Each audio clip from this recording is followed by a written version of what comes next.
I always thought humiliation had an audible component. That night, it was the delicate, sharp sound of silverware striking the ceramic dinner plate, followed by the soft, muffled laugh that was not intended for my ears, but reached them anyway.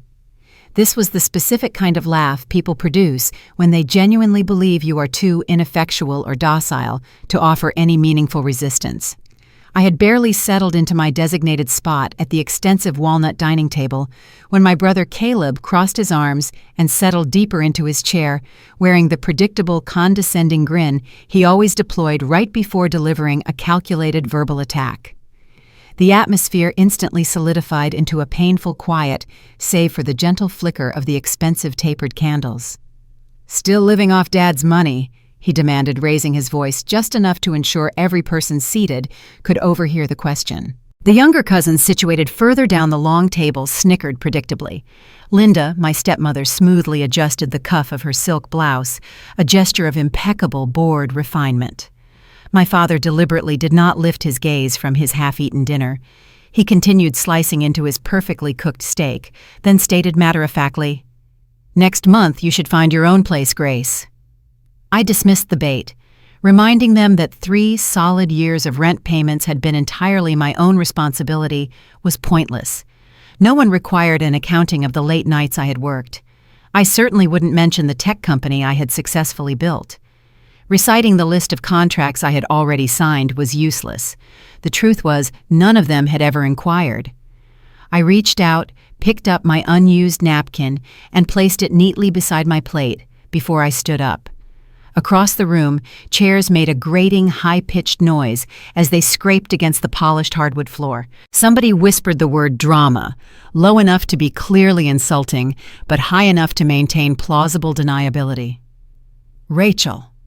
My cousin rolled her eyes conspicuously at her husband, seated next to her. "Grace, please sit down," my father commanded, his tone flat. A soft refusal was all I offered. "I think I'll pass on dessert tonight." The heavy oak door clicked shut with a decisive finality behind me.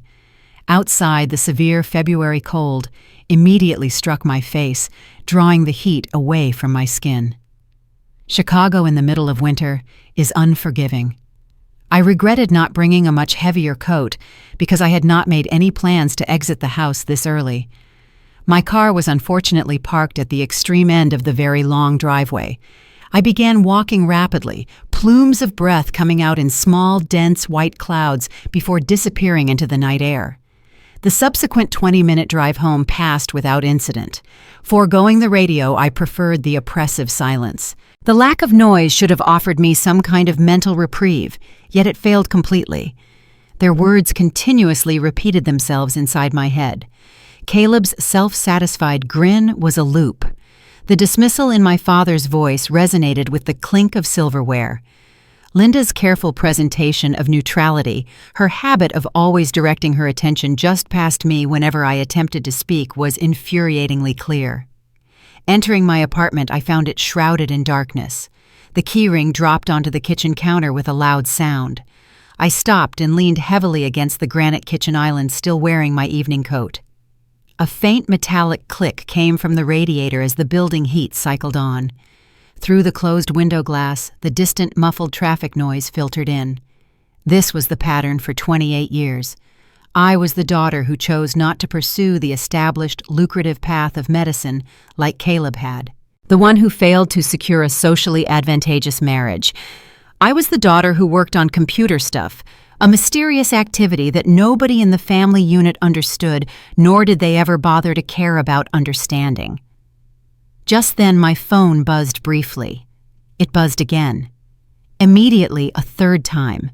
Within moments, the vibrations became entirely continuous, so frequent and energetic that the device started to visibly slide across the smooth countertop by itself. I grabbed it fully, expecting my father's number to dominate the screen. Instead, the display showed a bizarre torrent of missed calls from completely unknown sources. New York area codes blinked rapidly. Boston, San Francisco, and a multitude of local Chicago numbers flashed. The sheer volume of notifications stacked so fast, the phone's operating system visibly froze for approximately 3 long seconds. When the display finally unstuck itself, I scrolled down to see the emails. Dozens of new messages were flooding the inbox. These were requests for formal statements. Interview requests were stacking up. Every single message requested an immediate public comment. A major news alert was fixed prominently at the very top of my lock screen, glowing a vivid, urgent red. Breaking news: Aurora Secure Systems achieves federal-level pilot status, founder Grace Miller. I forced myself to read the entire headline twice, slowly absorbing the words. It was my actual full name. My own company's name was next to it. That was the massive federal contract I had been diligently working toward for 18 months, the one that necessitated full security clearances, extensive background checks, and an endless stream of meticulous documentation. It was official. The proposal had successfully gone through the final approval stage. Someone, likely a government official or a contractor contact, had leaked the news prematurely to the press before I had even received the standard official call. The phone resumed its insistent physical buzzing. More strange, unknown numbers appeared. Then the familiar ones. My father's name, Caleb's, Linda's. Dad again, already a second time in minutes. A text message appeared from Caleb, written entirely in capital letters. "What did you do? Call now." A text from my father followed. "We need to talk, immediately." I placed the phone face up gently onto the soft fabric of the couch and watched the screen light up repeatedly. Call after call continued to arrive. The bright display never once went dark. Aurora Secure Systems. I had launched the business 4 years prior with only $12,000 of carefully saved cash and a single refurbished laptop computer. Initially, the focus was basic cybersecurity consulting for mid-size regional companies. That work expanded into larger, more lucrative contracts, which eventually led to government subcontracts. No one in my immediate family knew any of the operational details of the business. Whenever they inquired about my profession, I simply stated, "tech consulting." Over time, they simply stopped asking. The scope of the federal pilot program completely changed the entire nature of the company. It dictated that Aurora's proprietary encryption protocols would be rigorously tested across a minimum of 3 critical government agencies.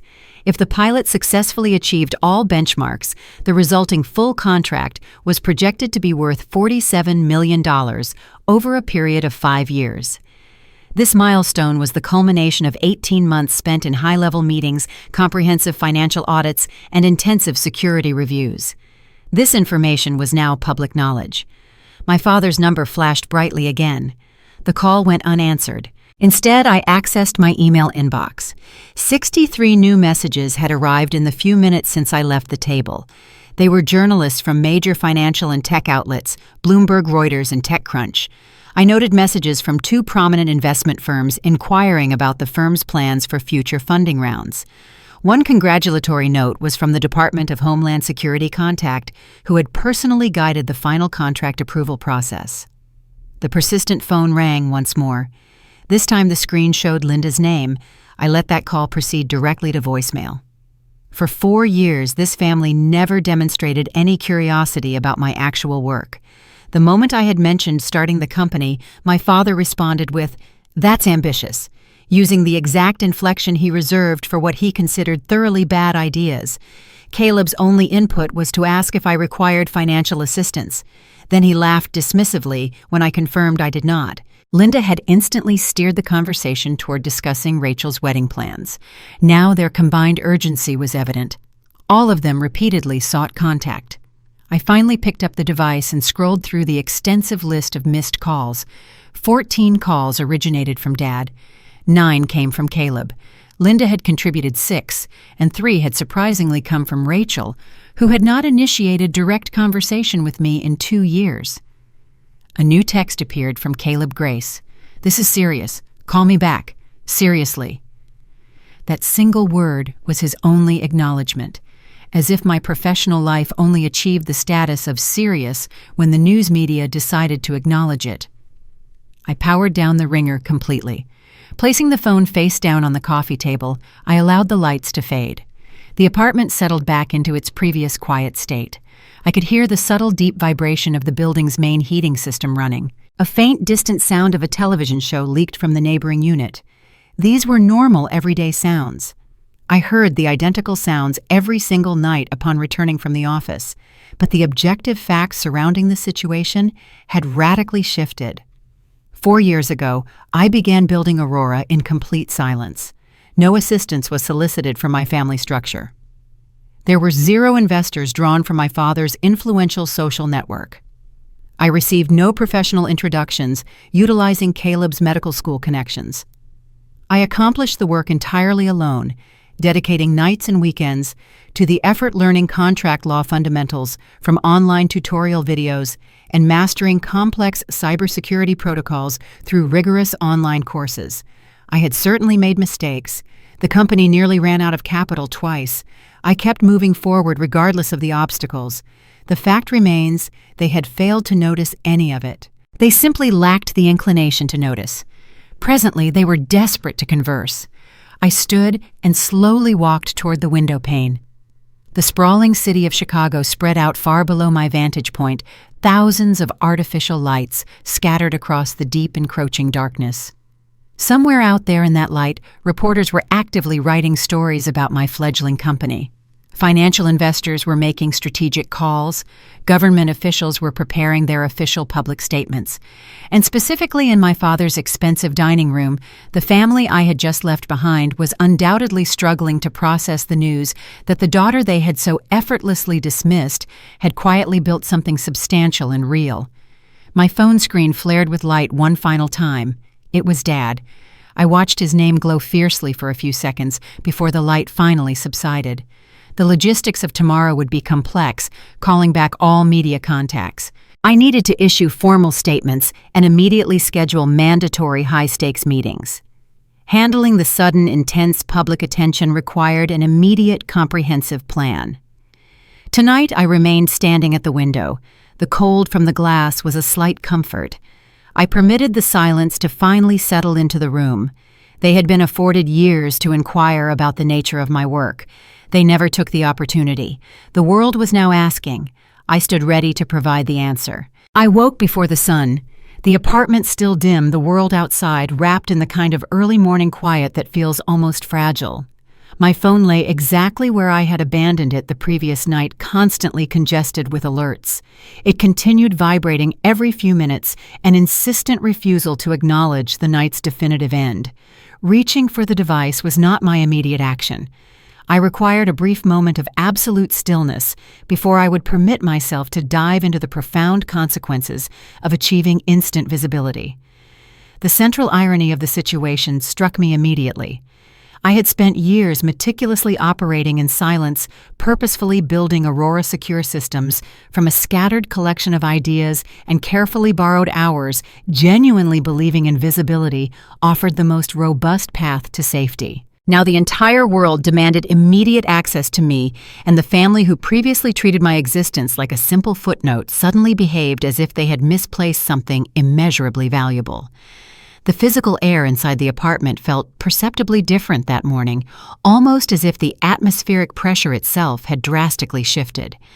I began making coffee, permitting the kettle to hum its low sound, while my mind tirelessly retraced the exact path which had led me to this moment, every single late night spent in cramped, substandard workspaces, every line of code painstakingly stuffed between unrelated freelance jobs, every ignored invitation to the obligatory family gatherings, because I understood precisely how those painful evenings would inevitably conclude.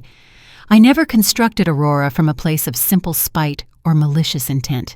However, the foundational layers beneath the company were unmistakably formed from a lifetime of relentless microaggressions of being consistently told I was inherently less than what I intrinsically knew I could become. Their sustained dismissal sharpened my abilities. Their unwavering favoritism toward Caleb hardened my resolve. Their constant reminders that I should express gratitude for the bare minimum instilled a crucial survival instinct rely on no one but myself. When I finally took hold of the phone, a fresh deluge of missed calls immediately greeted me. Dad's number flashed repeatedly. Caleb alternated between demanding an explanation and sending half-panicked messages. My stepmother Linda had even left a request asking me to touch base, using the precise corporate jargon she deployed exclusively for her interior design clients. I quickly skimmed past all of the family entries.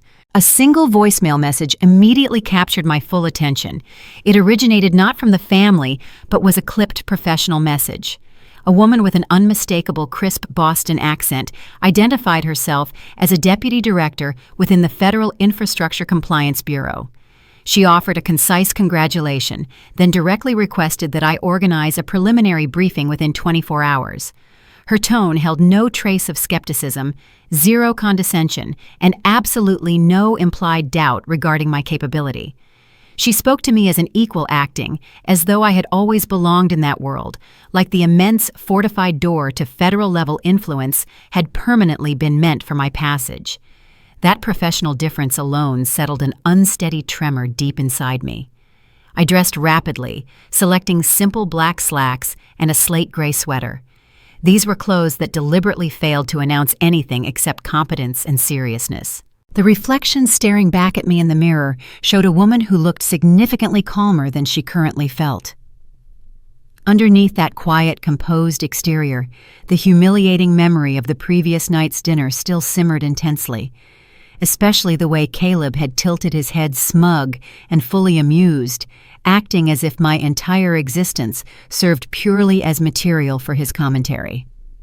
It remained incredible to me that one published headline had so thoroughly flipped the massive dining table they had always comfortably sat at, while I was simply relegated to standing quietly on the periphery. The first professional call I chose to return was intentionally not directed toward any member of my immediate family. I rang May, my indispensable lead engineer. She picked up the line on the very first ring, her voice immediately alert. I saw the alert grace, she confirmed instantly. "Are you doing all right?" "Good enough to operate," I replied, keeping my voice level. "We will manage the coming wave, May. How is the back-end load holding up this morning?" "Stable, thankfully," she reported. The traffic spiked overnight exactly as predicted, but it did not stress the core system architecture. Our established auto-scaling protocols kicked in early and handled the load perfectly. Perfect. Keep the logs meticulously tight. We will require absolutely clean data for the upcoming federal pilot review, you know that. Already executed that task. She paused for a slight beat. Brace yourself for the massive press request, Grace. Reporters are circling the building aggressively. Let them circle, I instructed without emotion. They will not gain access unless I decide they should. She laughed softly into the phone, the distinct sound of someone who has personally witnessed the long, grueling nature of the ascent. "It genuinely feels like it's finally your turn, doesn't it?" Her simple words penetrated deeper than she could have ever known at that moment. Upon concluding our call, I immediately began the drive toward the office location. The building itself was neither conventionally tall nor architecturally sleek. It was actually a converted factory structure featuring exposed ceiling beams and notoriously long, constantly drafty hallways, but every inch of it belonged to me. My small team had initially worked at a bizarre collection of mismatched desks. Our essential whiteboards were borrowed from a local school auction, and our earliest servers hummed loudly behind a flimsy repurposed metal door. Every single upgrade achieved since those lean days had been strictly earned through revenue, never simply gifted. I pushed forcefully through the primary glass entrance door. For a brief, comforting moment, the powerful smell of old, well-worn wood, mixed with the warm scent of concentrated circuitry, hit me with a completely familiar sense of ease. My entire staff was already gathered inside in small clusters, their voices deliberately low, their eyes shining with undeniable excitement. They immediately applauded when they caught sight of me. This was distinctly not the loud, performative kind of applause I vividly remembered from Caleb's insufferable graduation parties. This was significantly quieter, far steadier, and entirely filled with a mutual recognition that stemmed directly from surviving a grueling process together. Jared, our security lead, stepped forward from the small crowd. "Congratulations, Grace. The pilot status is genuinely huge news." "Thank you, Jared," I acknowledged. "But note that this achievement does not change the core way we operate. We will remain rigorous. We will remain quiet. We will stay strictly focused on execution." "Understood," he confirmed. He then lowered his voice, dropping the volume significantly. "Are you fully prepared for whatever your family is about to throw at you?" Now, I did not immediately provide an answer to that loaded question. The underlying truth regarding my family was inherently complicated. They were certainly not dangerous in any physical immediate sense. Their particular brand of influence cut in significantly different ways. Small toxic comments intended to narrow my ambition. Subtle damning looks that constantly made me question my own internal capabilities, and whispered dismissive opinions that somehow carried far more detrimental weight than they should have been allowed. They had shaped my personality by slowly eroding my self-worth, never by offering genuine support. "I am ready for what actually matters to this company," I finally asserted. Jared simply nodded once. That confirmation was entirely sufficient for him. I walked steadily down the long hallway toward my isolated office, the consistent rhythm of my footsteps echoing clearly against the concrete floor. Inside the room, my desk was visibly piled high with urgent messages from partners, external agencies, and financial analysts who had collectively spent the past year pretending we did not exist. Overnight, Aurora had instantly transformed into the company they all suddenly craved proximity to. I efficiently sorted through the large stack of documents, marking what specifically required an immediate response and what could strategically wait until later. Halfway through the necessary task, my phone lit up once more. It was Dad. I allowed the phone to ring until it stopped. A text message followed immediately. "Call me this morning." Then a second more insistent text arrived. "This isn't a request, Grace." I placed the device face down on the desk. He had dedicated years of his life reminding me that I was inherently not exceptional. He had spent years instructing me to stay grounded, remain modest, and always stay strictly within my assigned corner. Now he suddenly demanded immediate unearned access to the version of me he had so deliberately refused to foresee. I opened my laptop and immediately shifted my focus exclusively to the complex federal scheduling requests. Work had always served as my most reliable anchor. It represented a universe of pure logic and measurable precision where absolutely no one cared about family hierarchy or the performance of holiday manners. Aurora existed today precisely because I had consistently refused to crumble under the constant weight of their judgment. 20 minutes later, May appeared silently in my office doorway. "The press is outside right now," she stated clearly. "I count 3 different camera crews and 2 field reporters. They are visibly hoping for a formal statement. Tell our security staff to keep them confined to the sidewalk immediately," I replied, my attention remaining fixed on the screen. "We are not issuing any statements to the public today," she acknowledged the instruction.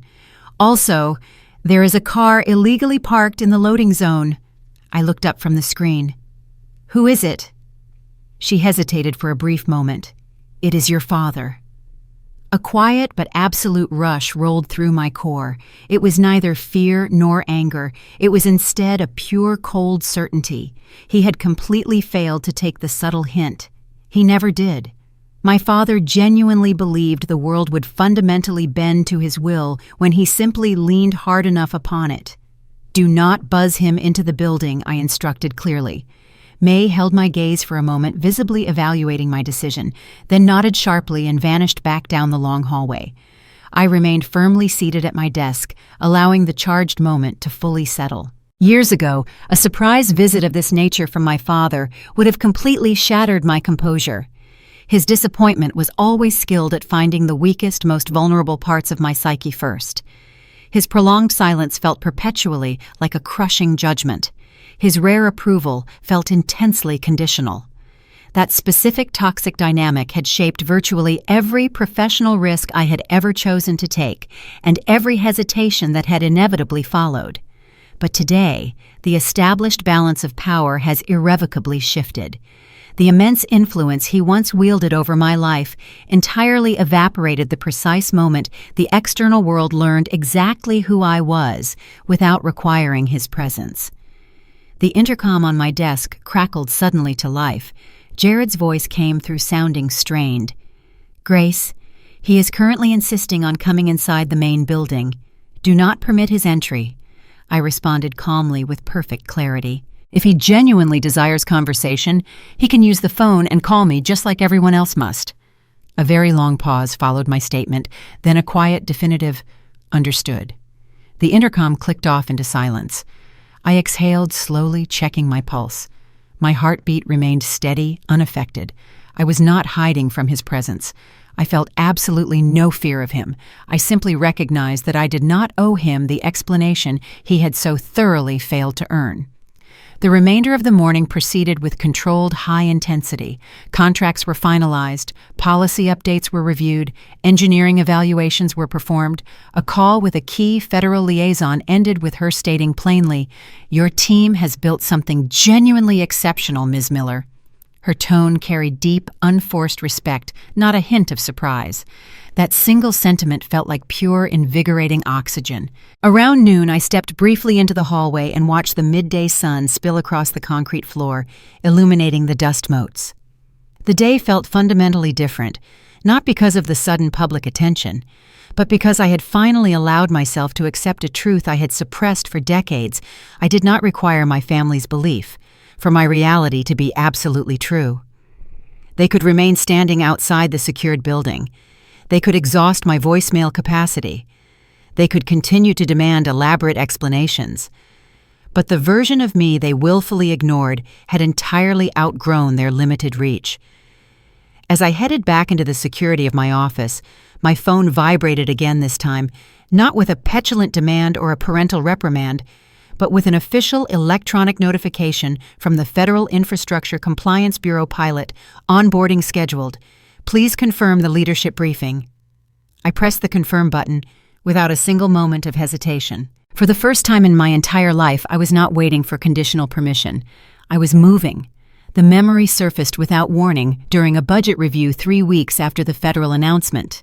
One moment I was scanning quarterly projections.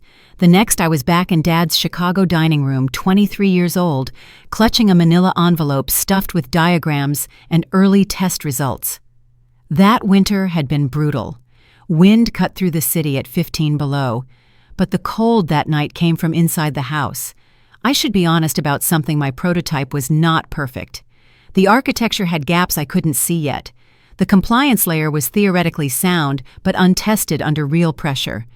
I had built something promising, not something finished. At 23, I didn't know the difference. Dad had called the meeting himself. Unusual. He rarely summoned me for anything beyond errands or obligatory dinners designed to project family unity. I walked in hoping this time might be different. I rehearsed my pitch 17 times. I believed passion would compensate for the holes in my logic. I should have known better. The board members were already seated when I arrived. 4 men in tailored suits who greeted Caleb with firm handshakes and warm eye contact. They barely glanced in my direction. My stepmother offered a tight smile, the kind meant for guests she didn't want but couldn't dismiss. Caleb settled deeper into his chair with a bored air. Dad sat at the head of the table, fingers steepled the envelope I'd given him earlier, resting untouched near his coffee cup. "Let's be efficient," he said. "No greeting, no warmth, controlled authority wrapped in polite indifference. We've reviewed your proposal." For 1 second, my lungs expanded. I imagined support, mentorship, recognition of the hours I'd poured into the design. I imagined Dad seeing me as capable. Then he continued, "It's not viable in its current form." The words landed like a verdict, not an invitation to improve. I opened my mouth, but he kept talking. "The numbers are superficial, projections overly optimistic. The architecture reads like something a graduate student might present at a career fair." One board member chuckled. Another suppressed a smile. I stood frozen. Something in my chest locked shut. "The system works," I managed. "You saw the efficiency metrics, the throughput data." Here is where I must be honest with myself even now. The efficiency metrics were real, but they came from controlled environments. I had never stress-tested the system against adversarial conditions. The throughput data looked impressive on paper, but I had cherry-picked the best results. I didn't lie, but I presented an incomplete truth. Dad nodded once, only to cut me off. "You lack leadership experience. No investment background, no credibility in this space. You understand theory, not execution. Innovation requires a foundation you simply don't have. Some of this was dismissive, some of it was accurate. I couldn't tell the difference then. I looked at Caleb. He didn't blink, he didn't flinch. He looked entertained, but also something else I refused to recognize at the time interested. He was actually reading my diagrams while I defended myself. Dad slid a second folder across the table. The room tilted. "This," he said, "is a practical path. Caleb will take over the project." My pulse hammered against my ribs. "He'll rebrand your prototype as seed technology for a new compliance division. He has the polish, the network, the judgment this requires." Caleb finally spoke. "The core concept is solid grace. The execution needs work. I can bring in people who know how to scale this properly." His tone wasn't cruel. It wasn't mocking. It was matter of fact, the way someone discusses acquiring an asset rather than stealing from a sibling. That made it worse. "You can't do this," I whispered. But even as the words left my mouth, a small voice asked, "Can they? Is my prototype really ready?" Would I have been able to answer investor questions I hadn't anticipated? Could I have navigated regulatory requirements? I barely understood. I silenced that voice. I had to. Doubt felt like betrayal. Dad didn't raise his voice. He never needed to. His tone carried decades of authority. "Caleb will make it workable. We'll credit you as a contributor." The insult cut deeper than the dismissal. A contributor? To my own invention, my algorithm, my data, my blueprint. But was it truly mine if it couldn't survive without their resources? Was ownership about creation or about execution? These questions would haunt me for years. The board nodded along a slow ripple of agreement moving around the table. One of them, Mr. Harrison, I still remember. His face paused before nodding. His hesitation lasted maybe 2 seconds. I've wondered since then if he saw something the others didn't, if he recognized the theft for what it was, or if he simply had indigestion.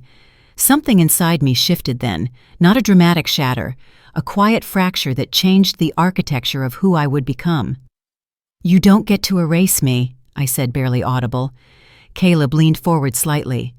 "No one is erasing you. We're trying to help you see that good ideas need infrastructure. You built something interesting. Let us build it into something real." The worst part, he might have believed what he was saying. Caleb wasn't a villain in his own story. He saw himself as the capable older brother stepping in to rescue a flawed project from a sister who wasn't ready. His condescension came wrapped in genuine belief that he was doing me a favor. That's harder to hate than pure malice. Pure malice is clean. This was murky. "I'll rebuild it myself," I said. Dad settled back, adjusting his collar. "Sweetheart, you don't rebuild anything without resources, without connections, without a name that carries weight." He paused. "You're talented. But talent without structure is just potential that never converts." He meant it as final, absolute. A door slamming shut. But buried inside his dismissal was an admission I didn't catch until years later he called me talented. It was the first time. I stepped away from the table. "You're going to regret this." Caleb's expression flickered, not amusement, something closer to discomfort. "Grace, don't leave like this. We can talk about your role going forward." I didn't stay to hear the rest. I left without my coat, without saying goodbye, without looking back. The cold air outside stung my face, but it didn't matter. Each step shook free another layer of expectation I'd carried for too long. By the time I reached my car, I was trembling from more than the wind. I wasn't just leaving a failed meeting. I was leaving the last version of myself who believed they might change. But I was also leaving behind something else, the chance to ask better questions, to demand specifics, to say, "Show me exactly where my architecture fails and let me fix it." Instead, I chose wounded pride over curiosity. I chose exile over negotiation. Would it have mattered? Probably not. Dad had already decided. Caleb had already positioned himself. The outcome was likely fixed before I walked through the door, but I'll never know for certain, and that uncertainty is its own kind of wound. I drove home, packed 2 suitcases. I gathered every notebook, backed up every file, secured the prototype in a friend's spare room, booked a one-way flight to Denver, cheap ticket, terrible departure time, no plan beyond survival, and the stubborn belief that my idea deserved life, even if my family refused to see it. What I didn't do, I didn't ask for a second meeting.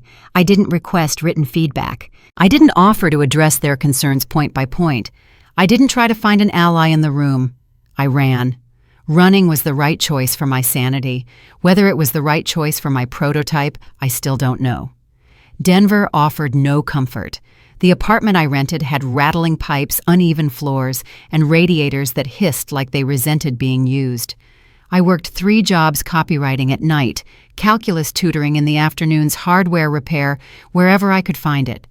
I coded in the laundry room because the ventilation was better and the outlets didn't spark. But every night after the noise faded, I pulled out the prototype and tried to breathe life into the thing they said wasn't ready. And here's what I discovered: they weren't entirely wrong. The original compliance layer crashed under load. The encryption protocol had a vulnerability I hadn't anticipated. The user interface was functional, but hostile. The documentation was incomplete. The revenue model was optimistic to the point of fantasy. I spent 18 months fixing problems I should have found before that meeting. 18 months rebuilding an architecture that needed rebuilding. 18 months proving that my idea had merit while simultaneously proving that my execution had been flawed. This doesn't excuse what they did. Taking someone's work without consent is theft regardless of the work's imperfections. But understanding my own blind spots changed how I processed the betrayal. It transformed pure rage into something more complicated and more useful. Failure hit repeatedly. Each setback is harder than the last. Each one forced me to confront not just external obstacles, but my own limitations. I pushed, adjusted, rebuilt. The first successful simulation ran clean at 12:47 in the morning on a Tuesday in March. When the results appeared stable, efficient, undeniably real, I cried for the first time in months. Not because I felt triumphant, because I finally understood what I had built and what I had almost lost through my own impatience. That moment became the foundation for Aurora Secure Systems, born not from rage alone, but from rage refined by honesty, from a refusal to let their voices define my limits combined with a willingness to admit where those limits actually were. Years later, when the Bloomberg alert lit up my phone and reporters chased the story, I remembered the girl in the Chicago dining room gripping a manila envelope like a lifeline. The board's dismissive nods, Dad's measured verdict, Caleb's complicated expression, part opportunism, part genuine belief that he was helping.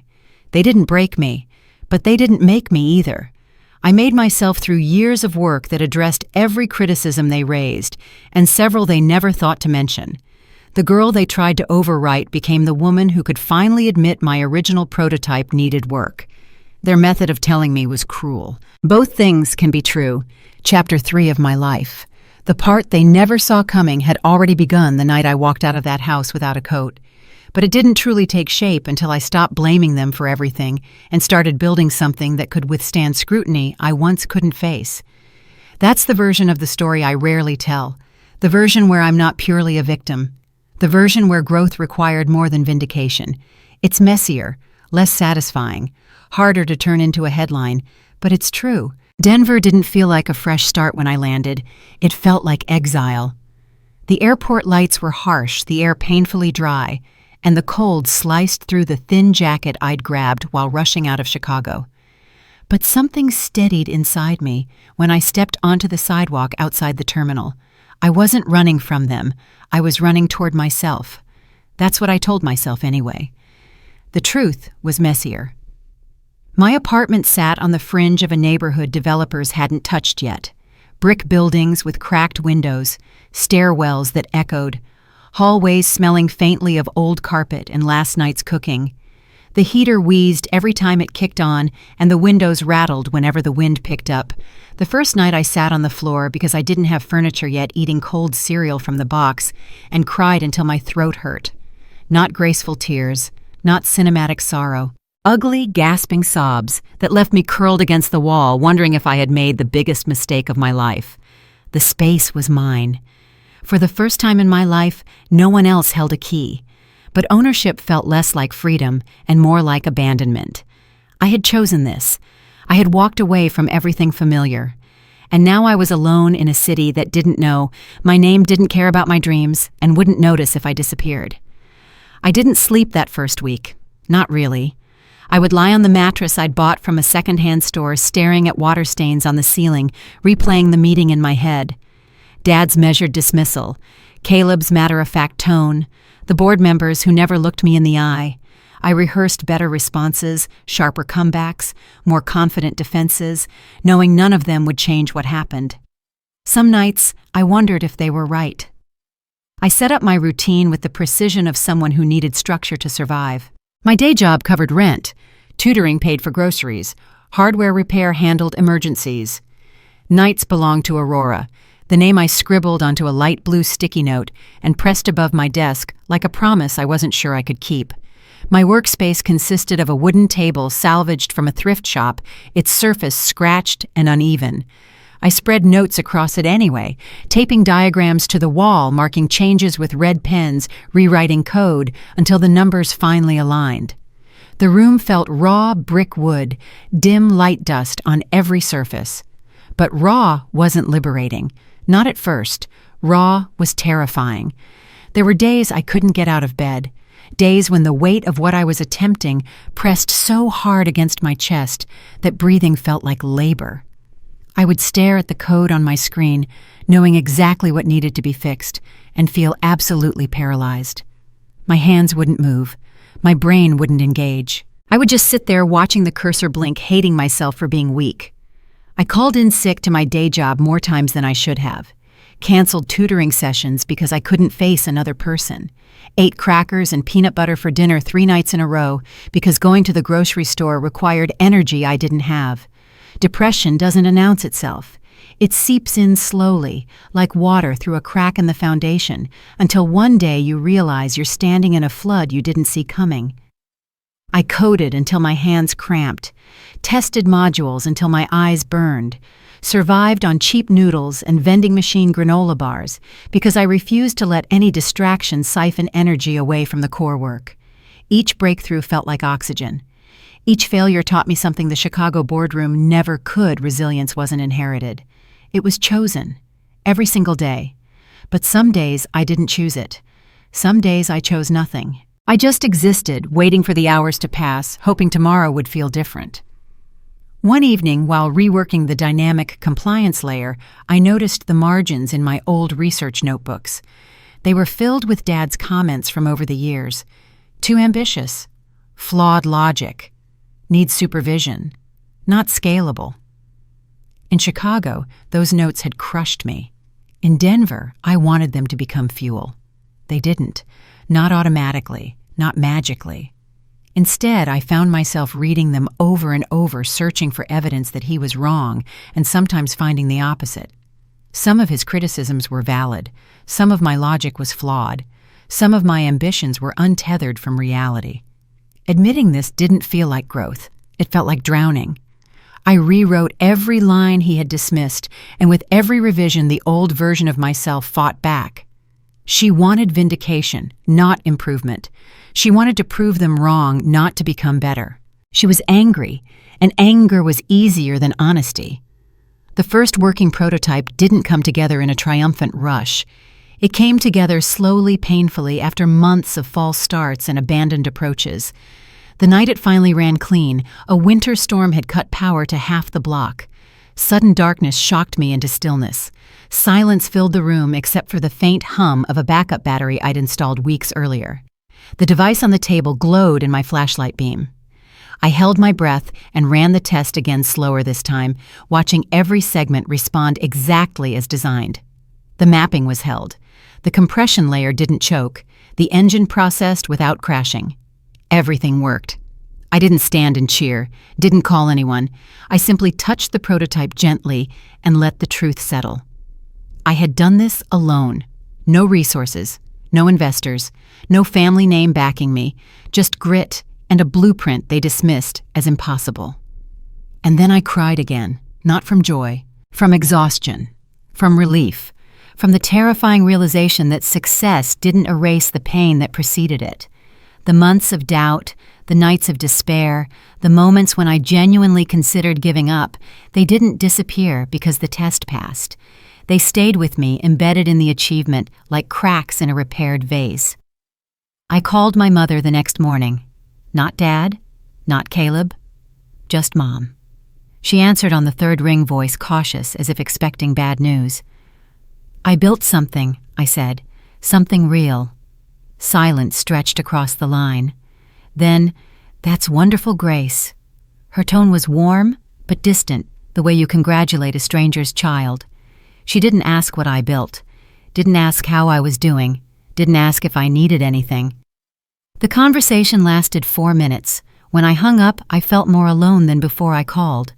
Over time, Denver stopped feeling like exile. I learned which cafes stayed open late, which bus routes ran past midnight, which thrift shops had old hardware worth salvaging. A rhythm emerged, unsteady at first, then solid enough to build on. But I never stopped being scared. I just got better at functioning while terrified. A year passed, then another. Aurora evolved from scribbled diagrams into code repositories, from a scrappy idea into something measurable. I presented my work to a small incubator program, expecting rejection. My hands shook the entire time. My voice cracked twice. I forgot a key statistic and had to admit I didn't remember the number. Instead of dismissing me, the lead advisor leaned forward and asked, "Where did you learn to build like this?" His tone didn't accuse. It was respected. That moment mattered more than he knew, not because it validated my work, but because it validated that imperfection didn't disqualify me. I could shake, I could forget, I could be visibly nervous, and still be taken seriously. The incubator gave me a workspace barely more than a converted storage room, but it had stable power and a door that locked. I worked there until dawn most days, filling the whiteboard with simulations, marking performance dips, chasing margin improvements with an obsession I didn't apologize for. The program director introduced me to an early-stage investor named Dana.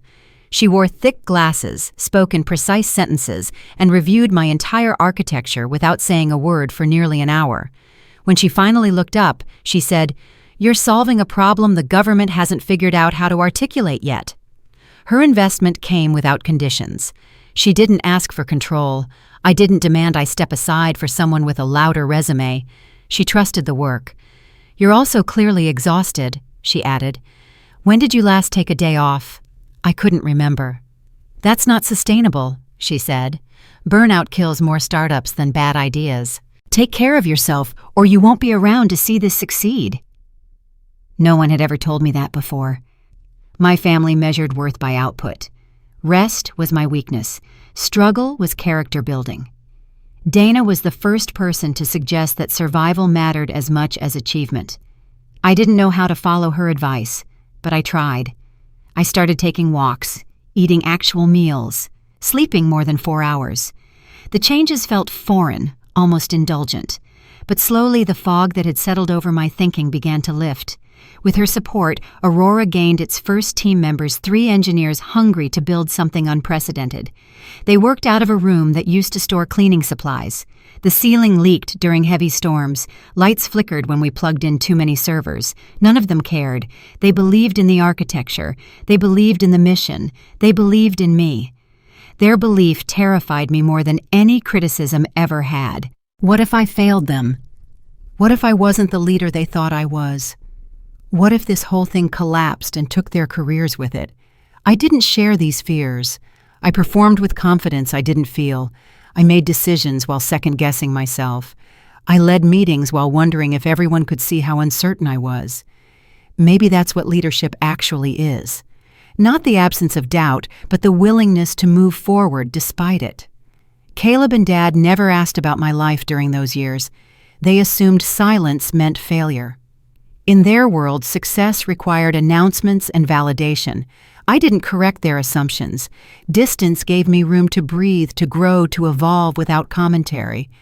I thought about them sometimes mostly in the quiet stretches between breakthroughs, not with longing, with something more complicated. Anger, yes, but also grief.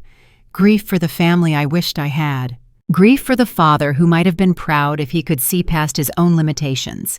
Grief for the brother who might have been an ally instead of a competitor. The memory of that boardroom stayed sharp, not because it fueled me, but because it marked the exact moment I realized I couldn't wait for them to change. I had to change first. I had to become someone who didn't need their approval to feel real. Aurora's first major test came when we pitched to a mid-sized logistics firm with outdated systems desperately needing modernization. The CEO asked tough questions, the kind that forced me to explain in plain terms what I had designed. Halfway through my response, I lost my train of thought. Panic flashed through me. The silence stretched. "Take your time," he said. I breathed, found the thread, continued. He settled back in his chair and nodded. "Your team has built something genuinely exceptional, Ms. Miller." He signed the contract 2 weeks later. Not because I was perfect, because I was honest about what I didn't know and confident about what I did. The next round came faster. Investors I once would have begged for attention now asked if I had room for them in my cap table. Agencies began circling, curious about the tech, curious about the woman behind it. Through all of it, I stayed scared. The fear never left. It just became familiar, like background noise I learned to work around. Late one night while reviewing the compliance engine's predictive outputs, a thought moved through me, quiet but rooted. This is the life I was meant to build. Not the one dictated at Dad's table. Not the one shaped by Caleb's arrogance. Not the one squeezed between their expectations and their doubts. This one. Concrete floors, old brick, flickering lights, a team powered by belief, not bloodlines, a founder who still woke up anxious most mornings but got out of bed anyway. The city didn't shape me, it revealed me. All of me, the strength and the weakness, the determination and the despair, the confidence and the crippling self-doubt. By the time Aurora crossed the threshold from promising to unstoppable, I knew my family would eventually come knocking. Not because they cared, but because success has a way of rewriting who people believe you are. That day hadn't arrived yet, but it was coming. And unlike the past, I would be ready, not because I had conquered my fears, but because I had learned to carry them. Dana handed me the ticket, the same way people hand over medication, firm, decisive, no opening for debate. "Show up," she said. "Visibility matters now." I didn't want visibility. I wanted quiet. The thought of standing in a room full of people who would judge me, evaluate me, measure me against standards I might not meet, it made my stomach clench. But I went anyway, stepping out of the car with the same steady breath I used before difficult meetings. I told myself this was just another industry event, nothing more. My hands were shaking when I walked through the door. I pressed them against my sides, hoping no one would notice. Inside, the space felt too bright. Overhead lights stretched across long rows of tables, reflecting off metal fixtures and glass panels in sharp, scattered angles. I walked through the crowd without lingering, choosing a seat tucked near a side entrance. I preferred edges. Edges meant exits. Edges meant escape routes if everything became too much. People streamed in with practiced confidence. Executives, fund managers, directors from organizations that built reputations on polite gatekeeping. Conversations drifted around me, market projections, endowments, mergers, trivial industry gossip. No one noticed I'd arrived, which suited me perfectly. But it also stung. A small, petty part of me wanted to be noticed. I wanted someone to recognize what I had built. I wanted validation I was ashamed to need. The program began with a sequence of speeches that blended together canned praise for innovation, recycled anecdotes about leadership, polite applause that rose and died in predictable waves. I listened without actually hearing, letting the noise flatten into background static. My team stood across the room talking with quiet purpose. That steadiness anchored me more than anything on stage. I texted May, "I hate this." She replied, "I know. 30 more minutes. You can do this." I wasn't sure I could. My chest felt tight. My throat felt dry. Every instinct screamed at me to leave, to go back to the office, where things made sense, where I didn't have to perform for strangers who might not take me seriously. The shift started as a ripple barely perceptible at first. A rustle, a murmur, a few heads turning toward the suspended screens above the stage. Then something changed in the air, the way a room feels just before someone announces bad news. The screen flickered. The host stalled mid-sentence. A sudden low hush pressed across the ballroom like a descending weight. Then the red alert banner appeared. Breaking news. Federal Infrastructure Compliance Bureau confirms Aurora Secure Systems as pilot partner founder and CEO Grace Miller. My name wasn't simply displayed. It was stamped across the room, unavoidable bright, leaving no place to retreat. And in the stillness that followed, the entire ballroom recalibrated. Forks stopped midair. Conversations froze. It felt as though the oxygen had thinned. I couldn't breathe. My vision narrowed. The edges of the room started to blur. This is a panic attack, I thought. You're having a panic attack in front of everyone. I gripped the edge of the table so hard my knuckles went white, forced myself to take one breath, then another, and then across the distance, my father's face. He sat at a table positioned prominently near the center, surrounded by donors he entertained often. His expression broke before he could mask it. First shock, then something sharper, something he'd never allow himself to show if he had known he was being watched. He looked again at the screen, as if repetition could soften the words. It didn't. Caleb's reaction registered next, his jaw locked, his eyes narrowed. Whatever irritation he'd carried for years hardened into something unsteady and unsettled. I should have felt triumphant. This was the moment I had imagined for years, the moment they finally saw what I had built, the moment their dismissal was proven wrong in front of everyone who mattered to them. Instead, I felt sick. The host attempted to proceed, stumbling over his script, but the audience wasn't listening. The attention in the room had shifted sharply. It wasn't admiration. It wasn't applause. It was scrutiny, the kind that feels like a spotlight even when no beam is pointed at you. Someone approached me first, not with fanfare, with calculation. "Congratulations," a man said, quietly offering a hand. "This changes the landscape." I accepted the handshake. My palm was sweating. I hoped he didn't notice. Another handshake followed, then another. Polite, crisp, efficient acknowledgments from people who had never bothered to meet my eyes before tonight. Their tone wasn't warm, it wasn't cold, it was strategic. They were adjusting their seating, their alliances, their assumptions, all in real time. I excused myself from the cluster and walked toward the far wall, desperately needing space to breathe. The air in the corner felt cooler, steadier. I pressed my back against the wall and closed my eyes. "You did it," I told myself. "You actually did it." But the voice in my head didn't sound triumphant. It sounded exhausted. It sounded scared. It sounded like a woman who had spent so long fighting that she didn't know how to stop. The quiet didn't last long. Footsteps approached behind me. "Grace." My father's voice carried none of the authority he usually wore so easily.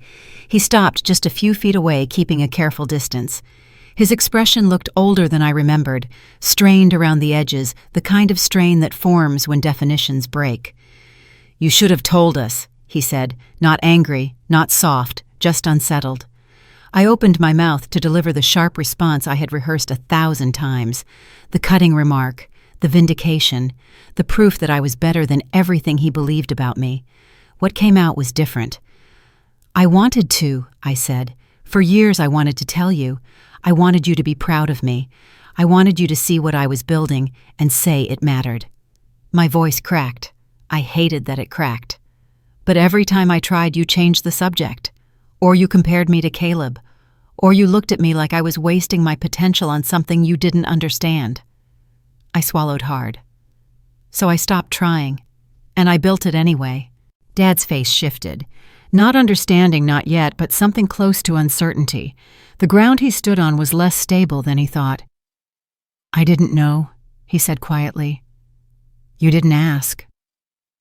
Caleb joined him, tension rolling off him in uneven waves.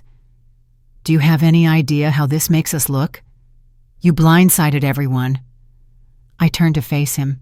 For years I had imagined this confrontation. In my fantasies, I was always composed, always controlled, always delivering perfect lines that left him speechless. In reality, I was trembling. "I didn't blindside you," I said. "I just stopped waiting for permission to exist." My stepmother hovered behind them, watching the surrounding crowd, as if calculating which expressions were directed at us. Her concern wasn't for me, it was for the social consequences unraveling around them. My father extended a hand slightly, not to touch me, just a reflex born from years of expecting my cooperation without question. I flinched. He noticed. Something flickered across his face, surprise maybe, or recognition that the daughter he remembered was not the woman standing in front of him. "What do you want from us?" he asked quietly. The question stopped me. I had expected demands, arguments, attempts to control the narrative. I hadn't expected him to ask what I wanted. "I don't know," I admitted. The honesty surprised me as much as it surprised him. I thought I would know by now. I thought this moment would feel different. Different how? Better. I looked at the floor, then back at him. I thought proving you wrong would feel like winning, but it doesn't. It just feels like the end of a very long fight.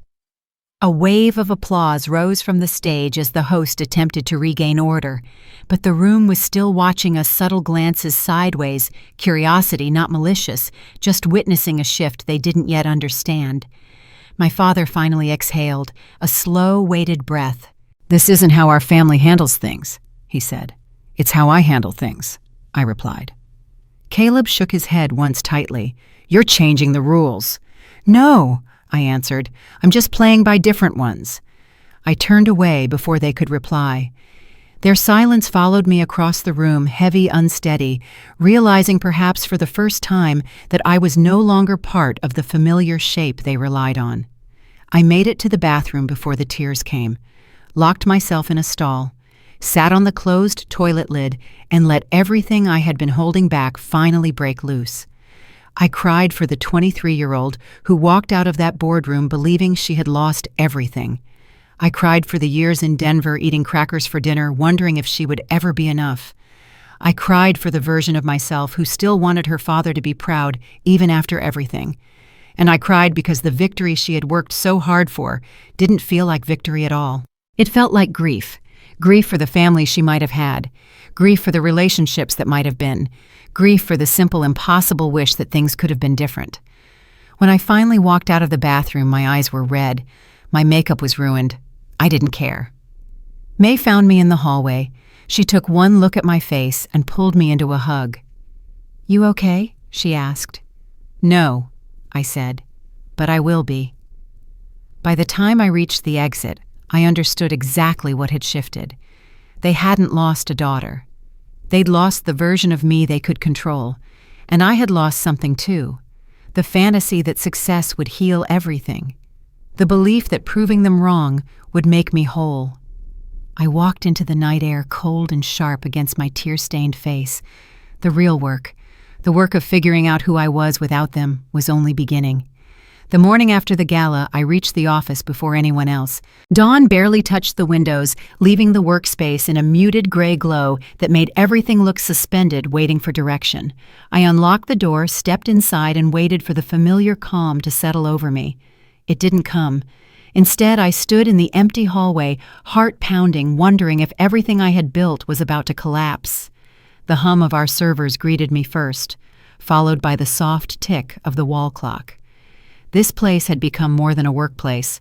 It was the only environment that had ever reflected my effort without distortion. But today, even that reflection felt fragile. I placed my bag on the desk and powered my laptop. The dashboard lit up instantly. Traffic upticks load, distribution compliance queries, system health. Everything is stable.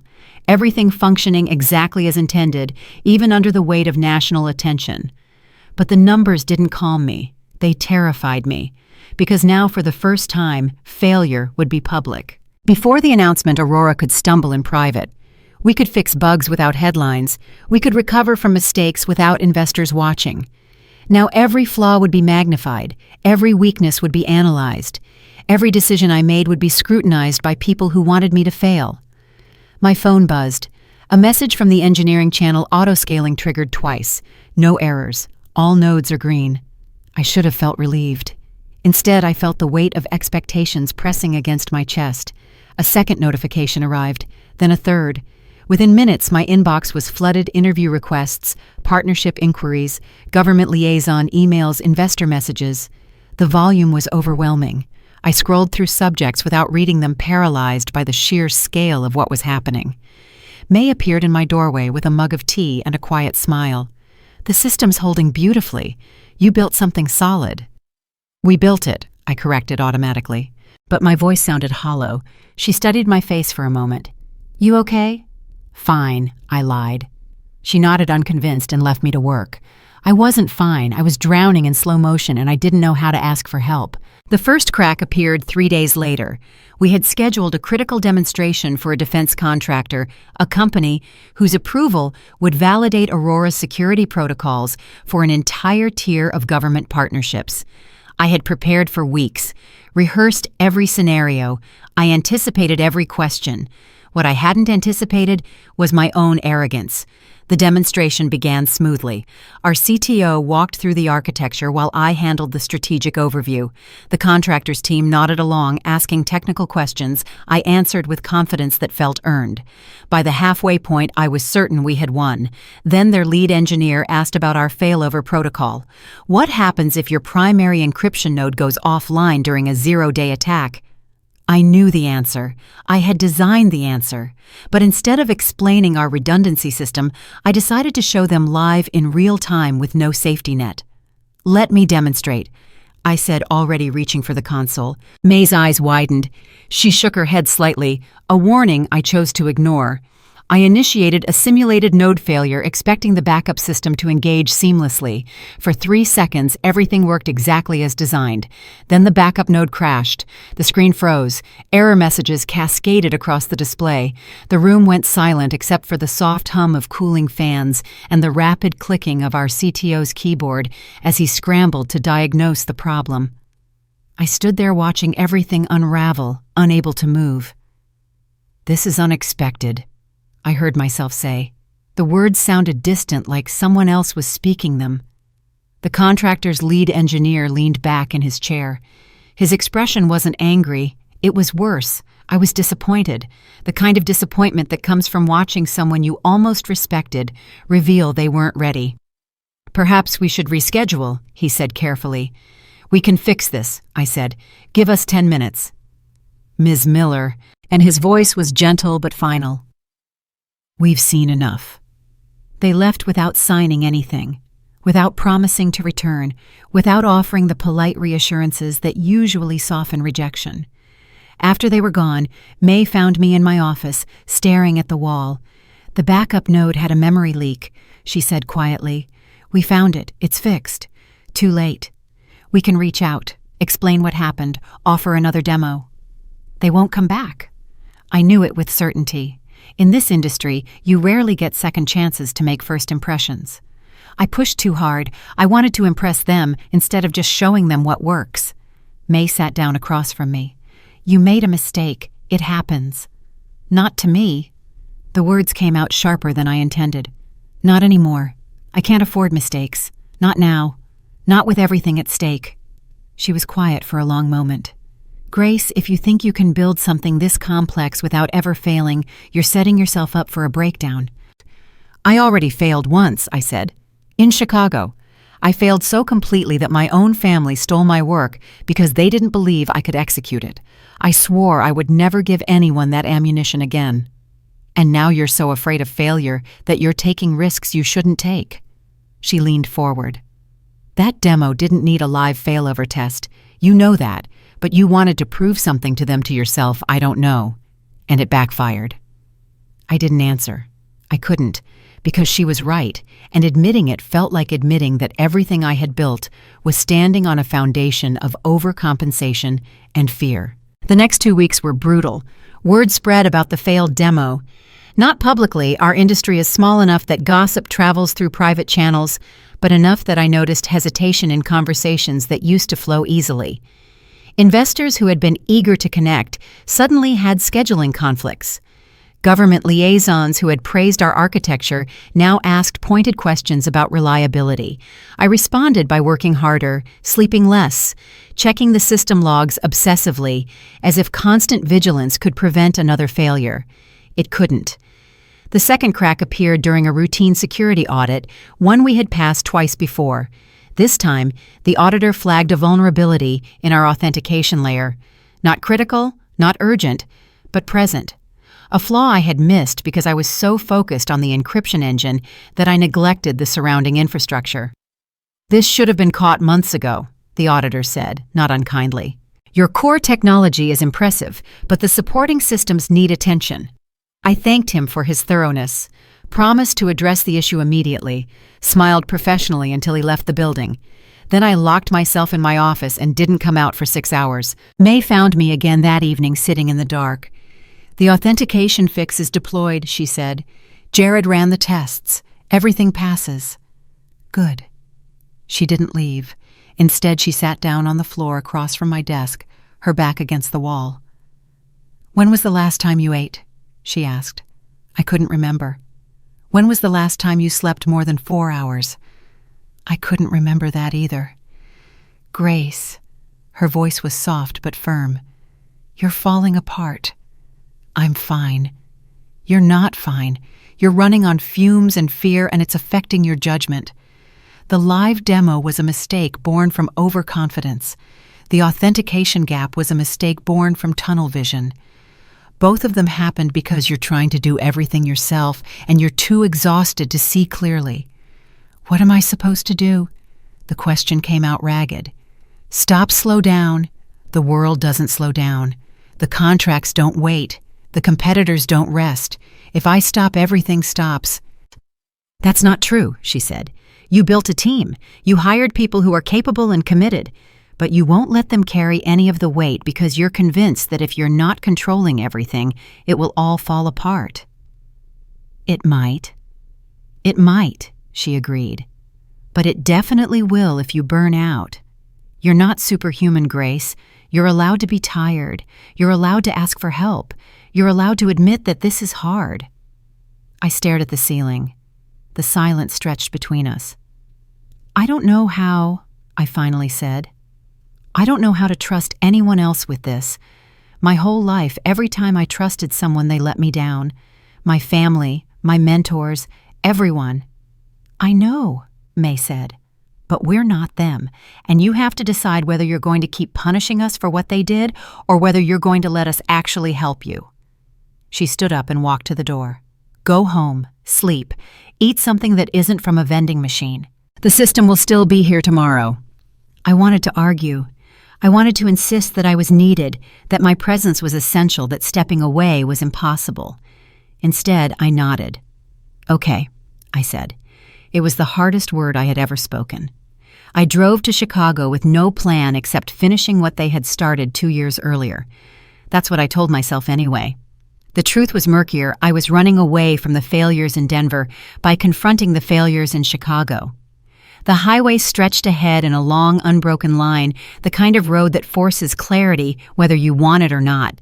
My hand stayed steady on the wheel, but my thoughts moved in fast, clipped lines sharp enough to cut through every old memory that tried to surface. Except they didn't cut through. They circled. The failed demo, the authentication gap, May's words about burnout, the look on the contractor's face when the backup node crashed. By the time I reached the city limits, the sky had shifted to a dull slate blue, the color of storms that don't need thunder to make their point. I parked at the curb outside my parents' house and turned off the engine. I sat there for 20 minutes, unable to move. What was I doing here? What did I think would happen? That confronting them would somehow fix the mess I had made of the last 2 weeks, that their acknowledgement would validate me in ways the failed demo had undermined. I was looking for something they couldn't give me. I knew that. But I went inside anyway. Their house appeared exactly as it always had. Trimmed hedges, glowing porch light, perfectly swept steps. Nothing changed. Nothing learned. Nothing earned. Inside, their voices carried from the dining room, low-clipped, already rehearsed. I stepped through the door without pausing, without softening my steps, without rehearsing my tone. That was the girl I used to be, measured, cautious, always shrinking to fit their expectations. Tonight I was too tired to shrink. Dad lifted his head. First impatience etched across his face as if I were late to a meeting he didn't respect enough to attend. Mom shifted immediately into performance mode, smoothing her blouse, rearranging her expression into something she assumed looked maternal. Caleb crossed his arms with practiced ease, radiating confidence like nothing in his world had been disrupted. "Finally," Dad said, gesturing toward an empty seat. "We've been waiting." I stayed standing. "Say whatever you plan to say." Mom blinked hard. "Sweetheart, sit. There's no need for this tone." "This tone," I replied, "is what happens when someone stops apologizing for existing." The words came out sharp, but underneath them I felt hollow. I wasn't delivering them from strength. I was delivering them from exhaustion, from weeks of failure I couldn't admit to anyone. Dad stiffened. Caleb smirked. The choreography of my childhood assembled itself around the table, but this time I wasn't sure I had the energy to disrupt it. Dad cleared his throat, shifting into the firm, authoritative cadence he reserved for moments when he wanted to reestablish control. "This valuation news, it's dangerous. Too fast, too public. You're exposed, Grace. You need guidance before you make mistakes. You can't walk back." Guidance. The same word he used when he rejected my proposal 2 years earlier. But this time, instead of rage, I felt something else. Something closer to recognition. Because he wasn't entirely wrong. I had made mistakes. The live demo, the authentication gap, the exhaustion that was clouding my judgment, the arrogance that made me believe I could handle everything alone. "You might be right," I heard myself say. The room went still. Dad's eyebrows rose. Caleb's smirk faltered. Mom looked like she had swallowed something unexpected. "What did you say?" Dad asked slowly. "I said you might be right."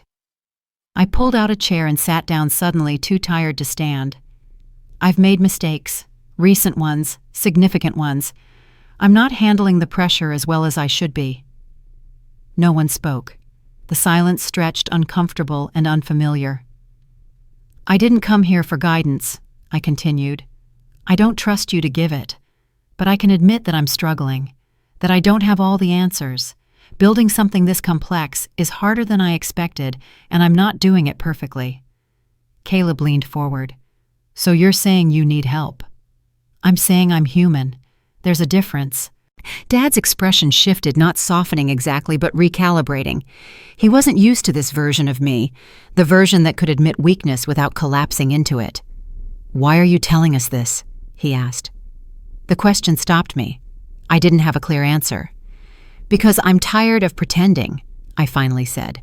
"I'm tired of performing with strength I don't always feel. I'm tired of treating every conversation with you like a battle I have to win. I'm tired of hating you for things that happened years ago while refusing to admit that I'm not perfect either." Mom's eyes glistened. "Grace?" "I'm not asking for forgiveness," I said quickly. "I'm not asking for a relationship. I'm just telling you the truth. Maybe for the first time. I don't know what I want from you. I don't know if there's anything you can give me, but I know that carrying this anger is exhausting, and I don't want to do it anymore." The silence returned, but it felt different now, less hostile, more uncertain. Caleb spoke first. "I didn't realize you were struggling." "You didn't ask." "Would you have told me if I did?" I considered the question. "Probably not. But maybe that's something I need to change too." Dad rubbed his temples. "This is a lot to process." "I know. I don't know how to respond." "I know that too." We sat there, the four of us, in a silence that wasn't comfortable but wasn't combative either. Something had shifted, not reconciliation, not forgiveness, but acknowledgement. Acknowledgement that the people we had been weren't the only people we could be. "I should go," I said eventually. "Stay for dinner," Mom offered. Her voice was tentative, uncertain. "Not tonight." I stood. "But maybe another time." Dad nodded slowly. We'd like that. I wasn't sure if I believed him. I wasn't sure if I believed myself, but the words felt like a small step toward something neither of us could name yet. I walked to the door, then paused. I'm not who you think I am, I said, not turning around, but I'm also not who I've been pretending to be. I'm somewhere in between, and I'm trying to figure out where that leaves us. I didn't wait for a response. Outside, the cold night air hit my face, sharp and grounding. I walked to my car, slowly letting the silence settle around me. For years, I had imagined this confrontation as a victory, a moment where I would prove them wrong and walk away triumphant. Instead, I walked away tired, uncertain, humans. And somehow that felt more honest than any victory could have been. The drive back to Denver was quiet. No triumphant music, no sense of closure, just the hum of the engine and the slow realization that the hardest battles aren't fought with other people. They're fought with the versions of ourselves we've outgrown. I didn't know what would happen with my family. I didn't know if the damage could be repaired or if we would always be strangers who shared DNA but nothing else. But I knew one thing: I was done pretending to be invincible. The woman who landed in Denver 4 years ago believed she had to be perfect to survive. The woman driving back tonight understood that perfection was just another kind of prison. Real strength wasn't about never failing. It was about failing, admitting it, and choosing to keep going anyway. When I finally reached my apartment, I didn't check the system logs. I didn't respond to emails. I didn't plan tomorrow's meetings. I took a shower, ate a real meal, went to bed at a reasonable hour. And for the first time in weeks, I slept without dreaming of everything that could go wrong. I blended back into the gala crowd before anyone could steer me toward the table I'd walked away from. The music carried a lighter rhythm, yet underneath it ran a subtle thrum, an awareness that the headline looping across the screens had rearranged the evening's social landscape. I stopped near the dessert display, watching guests who were suddenly recalibrating how close they should stand to me. It was an odd thing witnessing strangers shift their footing around my presence, unsure whether to speak or simply observe. I hadn't gone looking for attention, but it found me the moment the screens lit up with my name. A man in a gray suit approached, carrying 2 glasses of sparkling water. His tone was warm but respectful. Ms. Miller. My wife and I saw the announcement. Congratulations. Truly remarkable. I thanked him with a small nod. He didn't linger, didn't press for anything, just smiled and stepped back. That brief, measured courtesy felt more genuine than the whispers circling around us. Before I could finish a breath, Caleb appeared at my side. His expression was tight, his movements clipped, as if he'd walked through a wall to get to me. He positioned himself squarely between me and a nearby group, still trying to pretend they weren't watching. "You're making this harder," he said under his breath. "Why walk around like this? Dad's furious. You're embarrassing him." "I'm taking space," I answered. "That's all." "This isn't the time to make statements," he muttered. "This isn't a press tour for whatever you're running. It's a company," I corrected. "And it's not whatever." The correction hit him harder than it should have. He shifted his stance, recalibrating. "Grace, that valuation puts you at risk. Federal contracts attract political attention, legal oversight, and aggressive auditing. You can't just, I've handled it. You don't even know what's coming," he snapped quietly. "You can't navigate that alone. You need someone who understands compliance, someone with my background." A soft laugh escaped me, not out of amusement but disbelief at how familiar this script felt. "Tell me something, Caleb. What exactly would you be managing risk?" he fired back. "Regulations change constantly. You can't predict that. My platform does. That's why it was approved." His eyes flicked to my face, carrying irritation he couldn't hide. "You're throwing around buzzwords." "No," I said evenly. "I'm naming features you dismissed as a hobby." He stepped closer. "You can't run a large operation based on instinct. You need advisors, people who've worked inside established institutions." "You mean people Dad trusts," I said. "Don't do that," he muttered. "Don't twist it. I'm not twisting anything. I'm describing the part you leave out." He held my gaze, then looked away, jaw shifting. "You know Dad wants what's best. Dad wants control," I said softly. "And you want to stay relevant." His mouth opened, but nothing came out. He wasn't angry, just shaken. For the first time he realized the story he'd built for himself didn't match the one unfolding around him. "You're treating me like the problem," he whispered. "You're not the problem," I said. "You're the barrier I moved through." The truth landed between us with a weight neither of us spoke into. He stayed frozen, his sense of hierarchy slipping faster than he could catch it. I walked away first. He didn't follow. The far end of the ballroom was quieter, lit softly with amber lamps and surrounded by antique maps displayed in glass cases. A waiter passed with a tray I didn't touch. Donors whispered as I walked by, but their tones held curiosity rather than doubt. One woman lifted her hand in a small, wordless gesture of recognition. I returned a nod. As I paused near one of the display tables, a familiar pair approached the Wilkersons. They carried themselves with the quiet assurance of people who didn't need to announce their status. "We wanted to congratulate you," Mr. Wilkerson said. "Your work is extraordinary." His wife added, "Most people lead with ego. You lead with substance. It's refreshing." Their words were so simple and grounded that I felt them land. I thanked them sincerely. It wasn't flattery, it was acknowledgement without an agenda. When they moved on, a ripple passed through the crowd. People stepped aside instinctively as the chairman of the Hale Foundation approached. The same man my father spent years trying to impress.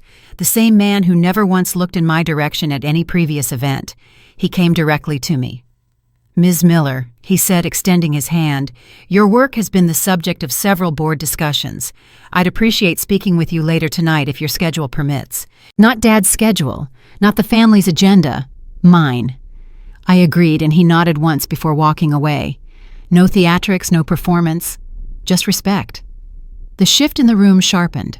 Not loud, not dramatic, but unmistakable, like someone had tilted the entire environment by a few degrees. Across the ballroom, my father finally registered what was unfolding. His face tightened as the chairman passed him, without a glance. Not even a polite nod. That tiny omission did more damage to his worldview than any confrontation could have. It stripped away the illusion he'd curated for decades that he held influence simply because he believed he should. For the first time, he was standing in a room that didn't orbit around him. I didn't move toward him. I didn't soften. I didn't offer reassurance. I simply stood in the version of myself he had refused to acknowledge. The orchestra shifted to its final set, and I realized something I hadn't felt earlier in the night. I wasn't trying to belong here anymore. I wasn't shrinking or strategizing how to blend in. The ballroom didn't feel foreign. I wasn't the person who used to apologize for taking up space, and everyone watching, Dad included, could see it plainly. Chapter 1. The Dinner They Will Not Forget. I always thought humiliation had an audible component. That night, it was the delicate, sharp sound of silverware striking the ceramic dinner plate, followed by the soft, muffled laugh that was not intended for my ears, but reached them anyway. This was the specific kind of laugh people produce when they genuinely believe you are too ineffectual or docile to offer any meaningful resistance. I had barely settled into my designated spot at the extensive walnut dining table when my brother Caleb crossed his arms and settled deeper into his chair, wearing the predictable, condescending grin he always deployed right before delivering a calculated verbal attack. The atmosphere instantly solidified into a painful quiet, save for the gentle flicker of the expensive tapered candles. "Still living off Dad's money?" he demanded, raising his voice just enough to ensure every person seated could overhear the question. The younger cousin, situated further down the long table, snickered predictably. Linda, my stepmother, smoothly adjusted the cuff of her silk blouse, a gesture of impeccable bored refinement. My father deliberately did not lift his gaze from his half-eaten dinner. He continued slicing into his perfectly cooked steak, then stated matter-of-factly, "Next month you should find your own place, Grace." I dismissed the bait, reminding them that 3 solid years of rent payments had been entirely my own responsibility was pointless. No one required an accounting of the late nights I had worked. I certainly wouldn't mention the tech company I had successfully built. Reciting the list of contracts I had already signed was useless. The truth was, none of them had ever inquired. I reached out, picked up my unused napkin, and placed it neatly beside my plate before I stood up. Across the room, chairs made a grating, high-pitched noise as they scraped against the polished hardwood floor. Somebody whispered the word drama low enough to be clearly insulting, but high enough to maintain plausible deniability. Rachel!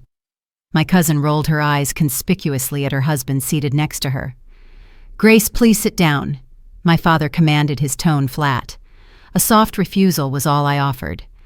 I think I'll pass on dessert tonight. The heavy oak door clicked shut with a decisive finality behind me. Outside, the severe February cold immediately struck my face, drawing the heat away from my skin. Chicago, in the middle of winter, is unforgiving. I regretted not bringing a much heavier coat because I had not made any plans to exit the house this early. My car was unfortunately parked at the extreme end of the very long driveway. I began walking rapidly, plumes of breath coming out in small, dense white clouds before disappearing into the night air.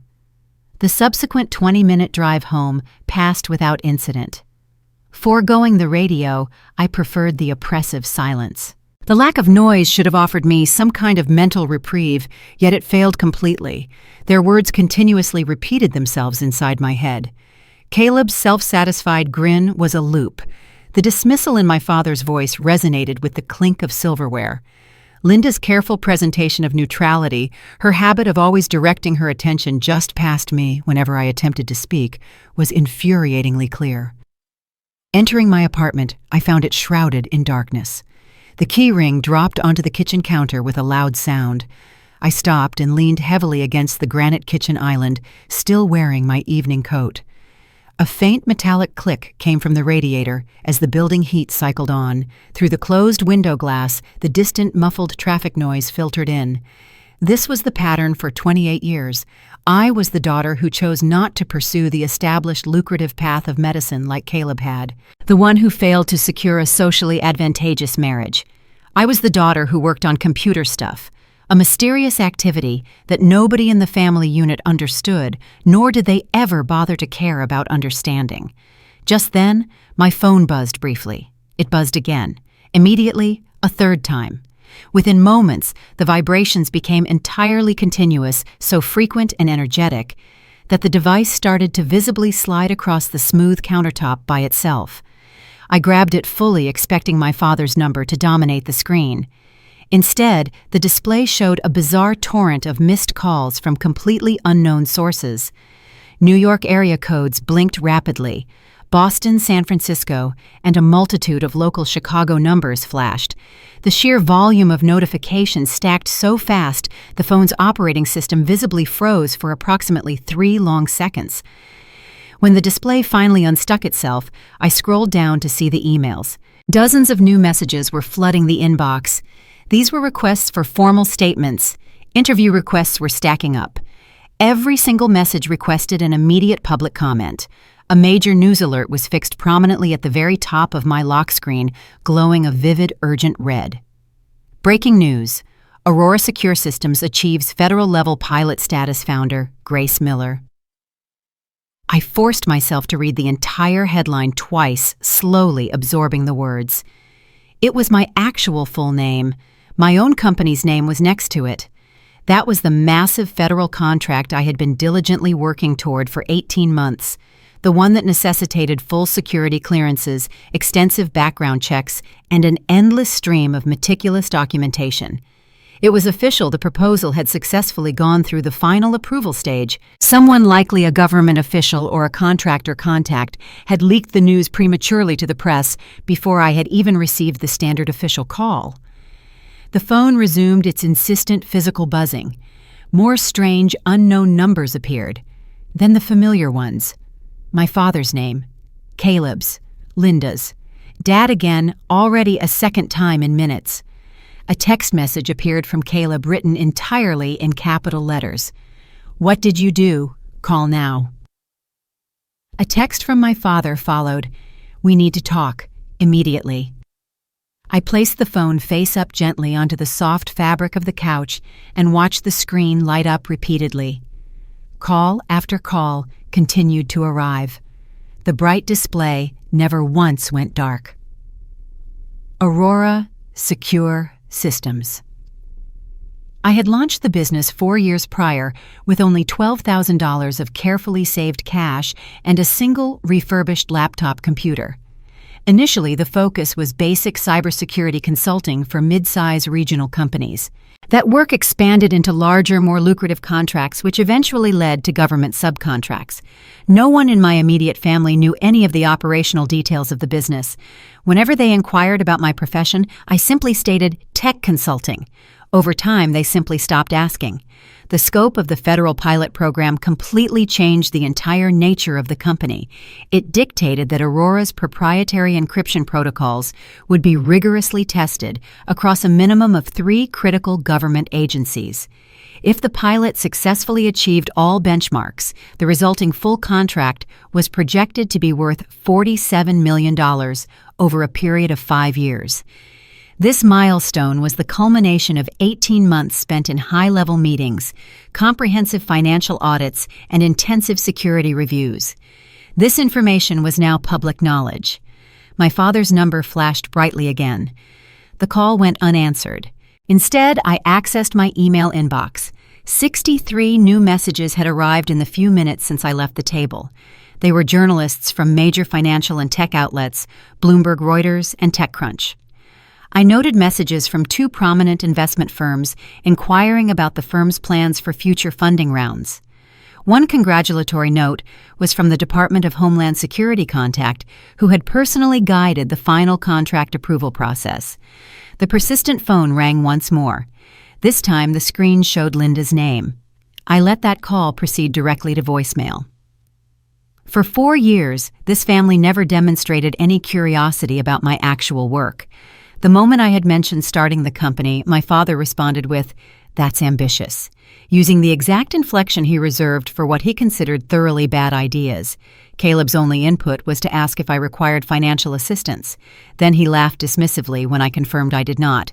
Linda had instantly steered the conversation toward discussing Rachel's wedding plans. Now their combined urgency was evident. All of them repeatedly sought contact. I finally picked up the device and scrolled through the extensive list of missed calls. 14 calls originated from Dad.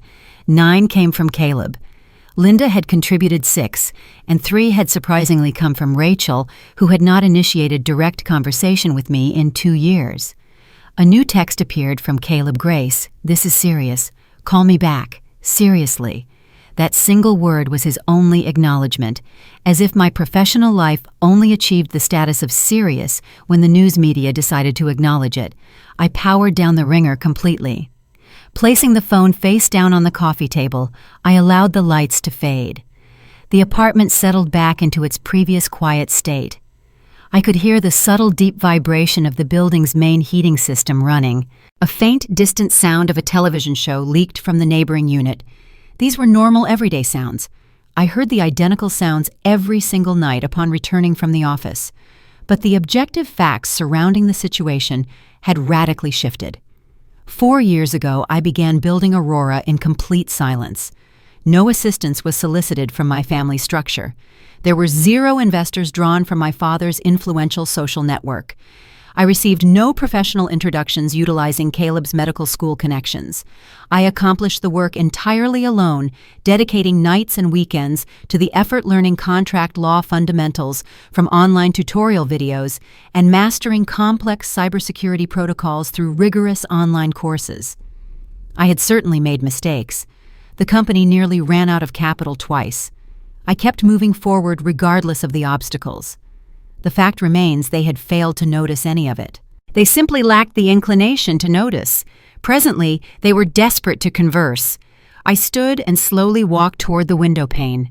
The sprawling city of Chicago spread out far below my vantage point, thousands of artificial lights scattered across the deep, encroaching darkness. Somewhere out there in that light, reporters were actively writing stories about my fledgling company. Financial investors were making strategic calls, government officials were preparing their official public statements, and specifically in my father's expensive dining room, the family I had just left behind was undoubtedly struggling to process the news that the daughter they had so effortlessly dismissed had quietly built something substantial and real. My phone screen flared with light one final time. It was Dad.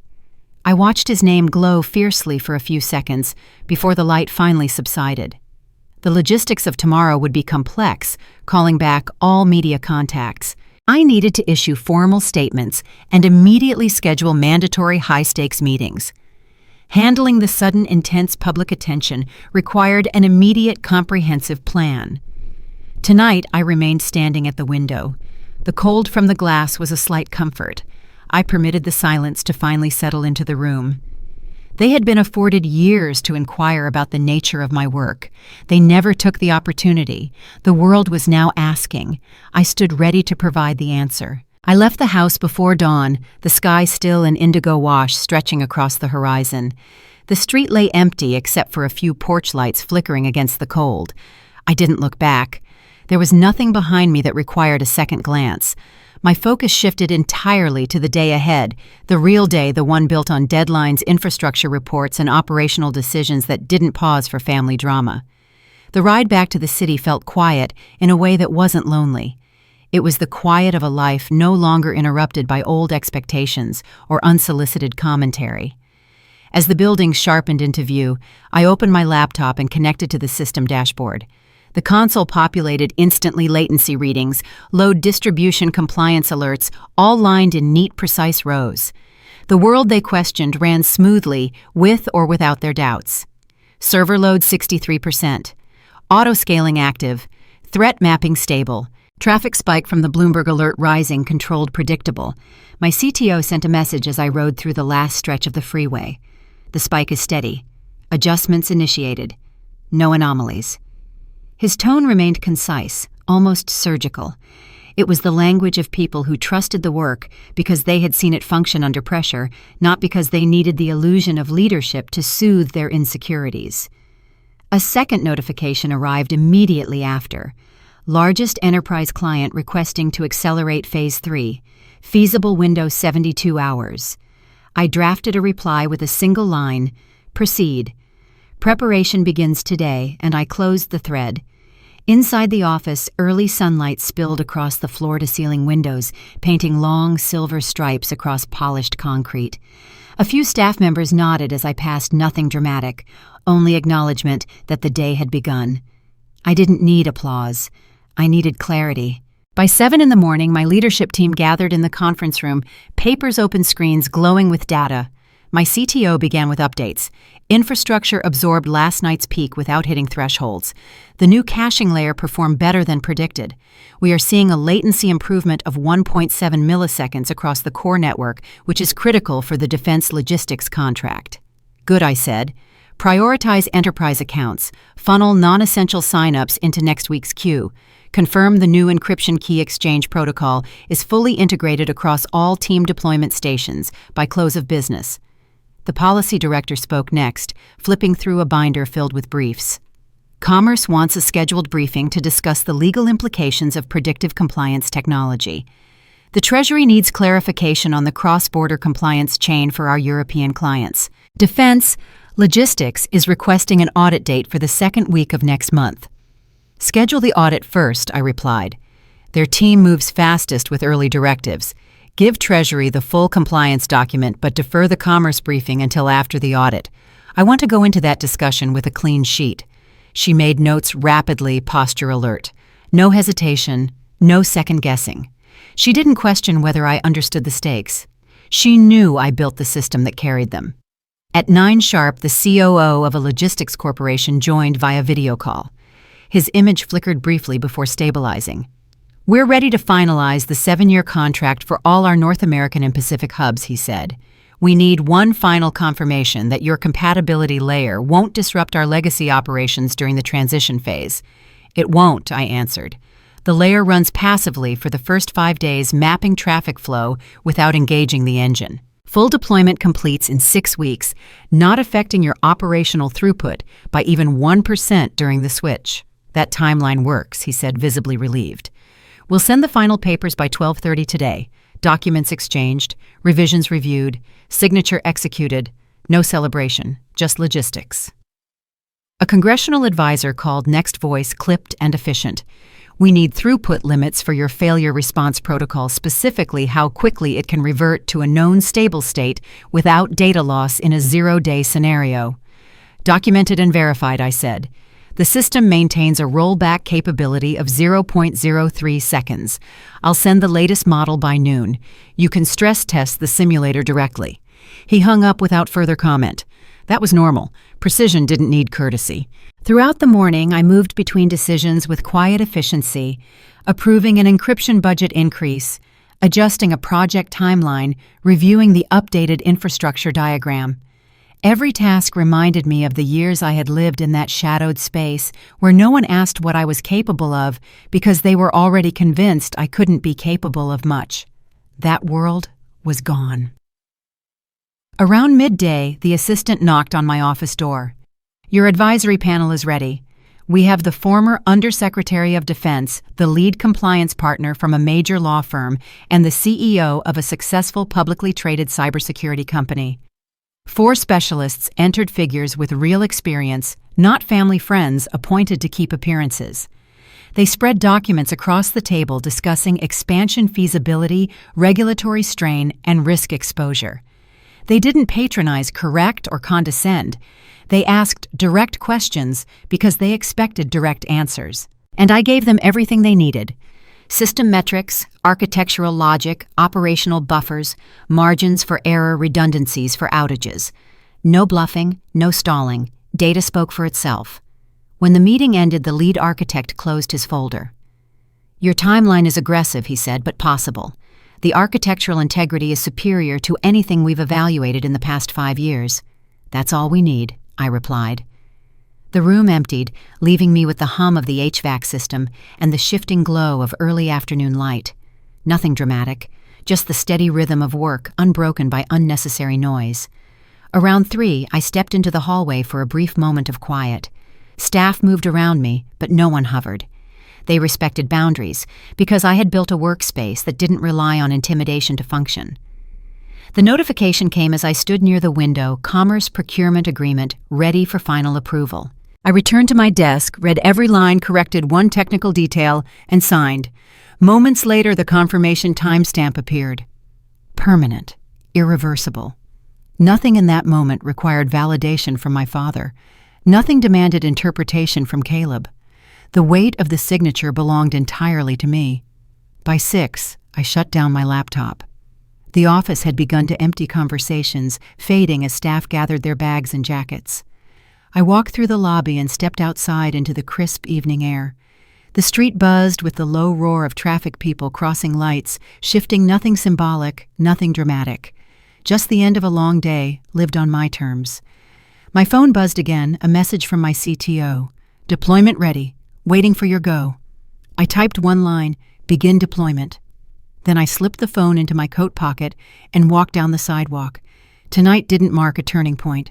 It wasn't a milestone or a closure or a triumphant moment wrapped in grand emotion. It was routine, and that more than anything was the quiet proof of how far I had traveled from the life I left behind. I arrived at my parents' house the next evening without expecting warmth, apology, or clarity. The porch light glowed exactly as it always had, steady and rehearsed, as if the house were posing for a role it had played for decades. Mom opened the door before I knocked. Her expression was neither welcoming nor cold, just calculated. The kind of expression you wear when you're not sure which version of yourself will be most useful. "Dinner is ready," she said, stepping aside. The table held 3 plates, nothing more. No centerpieces, no carefully arranged linens. It looked modest, almost humble, a performance of simplicity designed to make me feel comfortable. I recognized the tactic. They had always been skilled at staging environments. I took the seat closest to the window. The quiet settled instantly, thick, but not hostile. Dad sat across from me, hands folded. Caleb lingered near the doorway for a few seconds before lowering himself into a chair, his expression neutral in a way that felt practiced. Dad broke the silence. "I watched the interview," he said, voice steady. "Your explanation of the system architecture was clear. I had our legal counsel verify the contract structure. The phased deployment is smart. It minimizes immediate liability, Grace." The words sounded like acknowledgement, but something in his tone felt rehearsed, like he had prepared these compliments the way you prepare talking points for a negotiation. "Thank you," I said carefully. Mom rested her palms lightly on the table. People called the house today. Reporters, colleagues, relatives. We told them we had no comment. I appreciate that. Of course, she smiled. We're family. The word hung in the air. Family. As if that single term could erase years of dismissal. As if saying it often enough would make it true. Dad exhaled slowly. You presented ideas for years. We dismissed them. That was a mistake. I can acknowledge that the decision to give Caleb oversight of your original prototype was based on my own outdated understanding of the technology landscape. He let the words stand, not softened, not padded with excuses. A clean admission. Too clean. I had watched my father operate my entire life. He never admitted fault without an angle, never conceded ground unless he planned to claim something larger in return. What do you want? I asked. Dad's eyebrows rose. Want? You didn't invite me here to apologize. You invited me here because my company just became valuable enough to notice. So what do you actually want? The silence shifted. Caleb's jaw tightened almost imperceptibly. Mom's smile flickered before resettling into place. Dad leaned forward. Grace, that's unfair. We're trying to repair what a relationship you never valued in the first place. I kept my voice level. You didn't call me once during the 3 years I was building Aurora in Denver. Not once. No birthday cards, no holiday invitations, nothing. And now that my face is on Bloomberg, suddenly you want to have dinner and talk about family? That's exactly what this is. I looked at each of them in turn. I'm not stupid. I know how you think. You're calculating how my success reflects on you. You're wondering if there's a way to position yourselves as supporters of something you actively tried to destroy. Caleb finally spoke. You're being paranoid. Am I? I turned to face him. 2 years ago, you took my prototype and rebranded it as your own project. You didn't improve it, you just put your name on it. And when it failed, you blamed the original concept instead of your execution. Now you're sitting here pretending you've always believed in me. That's not fair, Caleb said. I made mistakes. I've admitted that. You admitted it after you had no other choice. That's not growth. That's damage control. Mom's voice cut through the tension. Grace, please, we're trying. Can't you see that we're trying? Trying what exactly? I asked. To understand me or to figure out how to benefit from what I've built? The question landed hard. No one answered immediately. Dad spoke carefully. Both. I won't pretend otherwise. Yes, your success changes things. Yes, there are opportunities that come with that for all of us. But that doesn't mean the desire to reconnect isn't genuine. At least he was being honest, or honest enough. What kind of opportunities? I pressed. He hesitated. Caleb looked away. The foundation has been approached by several investment groups, Dad finally said. They're interested in partnerships that involve family businesses, your company included. There it was, the real agenda. So you want to use my success to leverage your own deals. I want to explore mutually beneficial arrangements, Dad corrected. There's nothing wrong with family members supporting each other's ventures. There is when those family members spent years tearing me down. I pushed back from the table. You don't get to dismiss someone for a decade and then show up asking for partnerships when they succeed despite you. Grace, I'm not finished. My voice stayed steady, but my hands were trembling. Do you have any idea what it cost me to build Aurora? The years I spent eating crackers for dinner because I couldn't afford groceries, the nights I couldn't sleep because I was terrified of failing, the relationships I destroyed because I was too exhausted to be present for anyone. I stood up. You weren't there for any of it. You didn't call when I got my first contract. You didn't congratulate me when I hired my first employee. You didn't care until the numbers got too big to ignore. Dad's expression shifted, not softening, but recalculating. He was adjusting his approach, searching for the argument that might still work. You're right, he said. We weren't there, and that's something we have to live with. But does that mean we can never repair the damage? Does it mean we're locked in this pattern forever? The question stopped me, because I didn't have a clear answer. Part of me wanted to say yes, that some damage was permanent, that trust once broken couldn't be rebuilt, that they had forfeited any claim to my life years ago. But another part, the exhausted, lonely part that still remembered what it felt like to want a father's approval, wondered if that was true. "I don't know," I admitted. Mom stood slowly. "Then let us try. Not for business, not for opportunities. Just let us try." Her voice sounded different now, less polished, more uncertain, like the mask had slipped enough to reveal something real underneath. Or maybe that was just another performance. I couldn't tell anymore. "I'll think about it," I said. Caleb spoke again, his voice quieter than before. "For what it's worth, I am sorry. Not because you're successful now, because I was wrong. I was jealous and threatened, and instead of dealing with that, I took something that wasn't mine." I studied his face, searching for the angle, the manipulation. I couldn't find one. That didn't mean it wasn't there. "I hear you," I said, "but hearing isn't the same as believing." He nodded slowly. "I understand." I walked toward the door. Before I reached it, Dad spoke one more time. "Grace, whatever you decide, I am proud of what you've built.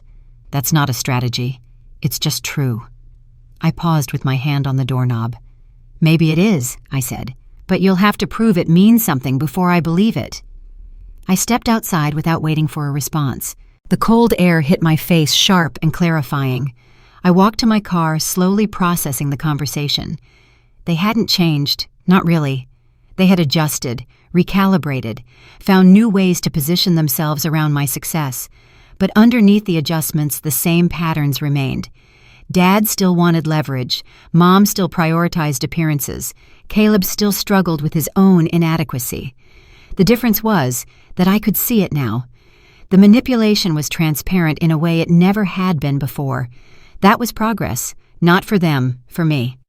I drove home with the windows down, letting the cold wind clear my head. The city lights flickered past, indifferent to my family's drama. Some relationships couldn't be repaired. Some people wouldn't change no matter how many opportunities you gave them. Some damage was permanent. But knowing that didn't mean I had to carry the anger forever. I could acknowledge their limitations without letting those limitations define me. I could maintain boundaries without burning bridges completely. I could accept that they might never become the family I needed, while still leaving room for whatever they could become. It wasn't forgiveness. It wasn't reconciliation. It was just clarity. And for now, that was enough. I reached the office before sunrise. The city sat muted beneath a pale stretch of morning light, streets empty except for delivery trucks and early joggers. No cameras waited outside the building. No reporters lined the sidewalk. No family members stood at the door expecting answers. The world had returned to its usual rhythm. But I hadn't. Inside, the familiar hum of servers greeted me, that constant mechanical heartbeat I had grown to love. The dashboard glowed green. System stable, traffic managed. Everything functions exactly as designed. I should have felt satisfied, triumphant, vindicated. Instead, I felt empty. Not depressed, just hollow. Like the adrenaline that had powered me through the past month had finally drained away, leaving nothing but exhaustion and questions I didn't know how to answer. May found me in the conference room an hour later, staring out the window. "You look like you haven't slept," she said. "I haven't." She sat down across from me. "Want to talk about it?" "I don't know what there is to talk about." I kept my eyes on the skyline. Everything worked. The pilot is proceeding. The contracts are expanding. The valuation is climbing. I should be celebrating. But I keep wondering if any of it matters. May was quiet for a moment. "What do you mean?" "I spent years building Aurora to prove something, to show my family they were wrong, to demonstrate that I was worth more than they believed." I finally turned to look at her. "And now I've done that. They've seen the numbers. They know what I built. But it didn't change anything. They're still the same people, the same patterns, the same limitations. Did you think success would fix them?" Maybe. Somewhere in the back of my mind, I think I believed that if I achieved enough, they would finally see me. Really see me. And once they saw me, something would shift. I laughed softly. "Stupid, right?" "Human," May corrected. "Not stupid." I rubbed my eyes. The worst part is, I'm not even sure who I am without that chip on my shoulder. I've been fighting so hard for so long that I don't know what I'm supposed to do now that I've won. Have you won? The question stopped me. The company is successful, May continued. The contracts are signed, the numbers are real, but is that the same as winning as external validation, the finish line you actually wanted to cross? I didn't have an answer. The next few weeks passed in a blur of meetings and decisions. The federal pilot entered its second phase. A major European partnership moved forward. The team expanded to handle increased demand. By every external measure, Aurora was thriving. But internally, something had shifted. The hunger that used to drive me felt muted.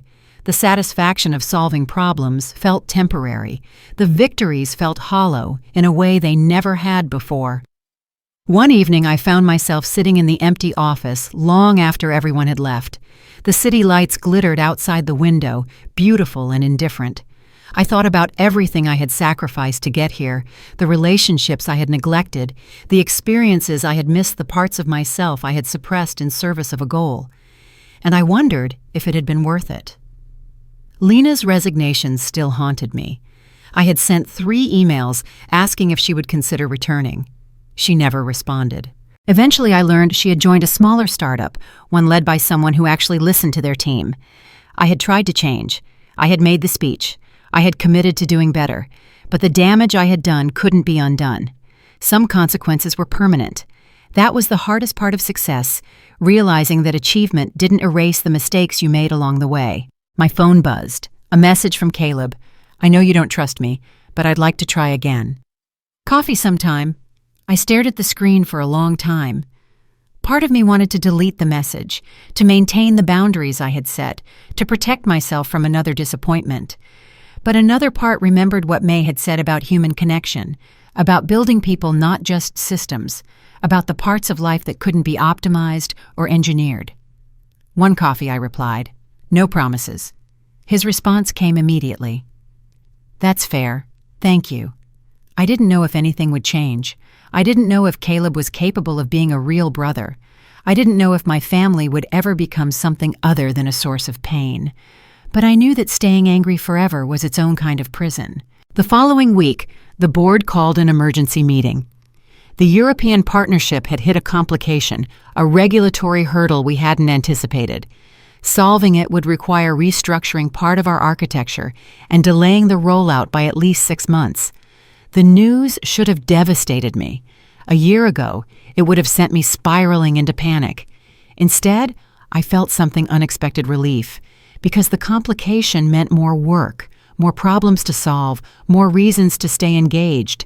And I realized with uncomfortable clarity that I didn't know who I was without a crisis to manage.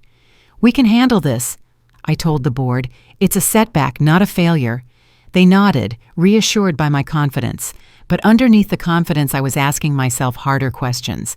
What happened when all the problems were solved? What happened when the company didn't need me anymore? What happened when there was nothing left to prove I didn't have answers? The morning after the board meeting, I took a walk through the city instead of going straight to the office. The streets were crowded with commuters, everyone moving with purpose, everyone chasing something. I stopped at a small park I had never noticed before. A patch of green between 2 office buildings, barely large enough for a few benches and some tired-looking trees. An old man sat on one of the benches, feeding pigeons from a paper bag. He looked up as I approached. "You look lost," he said. "I'm not. I know exactly where I am." He smiled. "That's not the same thing." I sat down on the other end of the bench, watching the pigeons cluster around his feet. "I built something important," I said, not sure why I was talking to a stranger. "Something I worked on for years, and now that it's done, I don't know what to do with myself." "Is it done?" he asked. "The hard part is." He tossed another handful of crumbs. "In my experience, the hard part is never done. It just changes shape." I turned to look at him. "What do you mean?" "Building something is one kind of hard. Living with what you've built is another." He met my eyes. "The second kind is the one that gets the most people." I didn't respond. I just sat there watching the pigeons, letting the truth of his words settle over me. I never saw the old man again. I went back to that park several times, but the bench was always empty. Maybe he was just a stranger who happened to say the right thing at the right moment. Maybe he was something more. I never figured it out, but his words stayed with me. Building something is one kind of hard. Living with what you've built is another. I had spent years mastering the first kind. The second kind I was only beginning to understand. The European partnership eventually moved forward. The regulatory hurdle was solved. The rollout proceeded 6 months delayed, but ultimately successful. Aurora continued to grow. The team expanded. The technology improved. The numbers climbed. But I stopped measuring my worth by those metrics. Instead, I started asking different questions. Was I treating people well? Was I present in my relationships? Was I building a life or just a company? The answers weren't always comfortable. I still struggled with delegation. I still worked too many hours. I still found it easier to focus on problems than people. But I was aware now. And awareness was the beginning of change. On the anniversary of the gala, 1 year since my name appeared on that screen, I took the day off. No meetings, no emails, no system checks. I drove to the lake outside the city and sat on a rock overlooking the water. The sun was setting, painting everything gold and orange. I thought about everything that had happened. The failures, the successes, the people I had hurt, the people who had hurt me, the family I might never fully reconcile with, the company I had built from nothing. And I asked myself the question I had been avoiding for months. Was I happy? The answer came slowly, honestly, imperfectly. Not yet, but I was getting closer. I had built something remarkable. I had proven that I was capable. I had achieved things my family said were impossible. But revenge wasn't the achievement. The revenge wasn't the validation. The revenge wasn't proving them wrong. The revenge was becoming someone who no longer needed their approval to feel whole. I wasn't there yet. There. Maybe I would never fully arrive, but I was on the path, and the path was mine. As I drove home, my phone buzzed with a message from May. The team wanted you to know 1 year ago today, everything changed. We're proud to be part of what you've built. Thank you for including us. I pulled over to the side of the road reading the message again. Something shifted in my chest. Not pride, something softer. Gratitude, maybe. Connection. The recognition that I hadn't done this alone, even when I thought I had. I typed a reply. I'm proud to be part of it too. Thank you for staying. Then I sat there for a moment, watching the stars emerge one by one. The company would continue. The challenges would continue. The relationships with my team, with my family, with myself would continue to evolve. Nothing was finished, nothing was resolved, nothing was perfect. But I was still here, still building. I'm still learning. And for the first time in a long time, that felt like enough.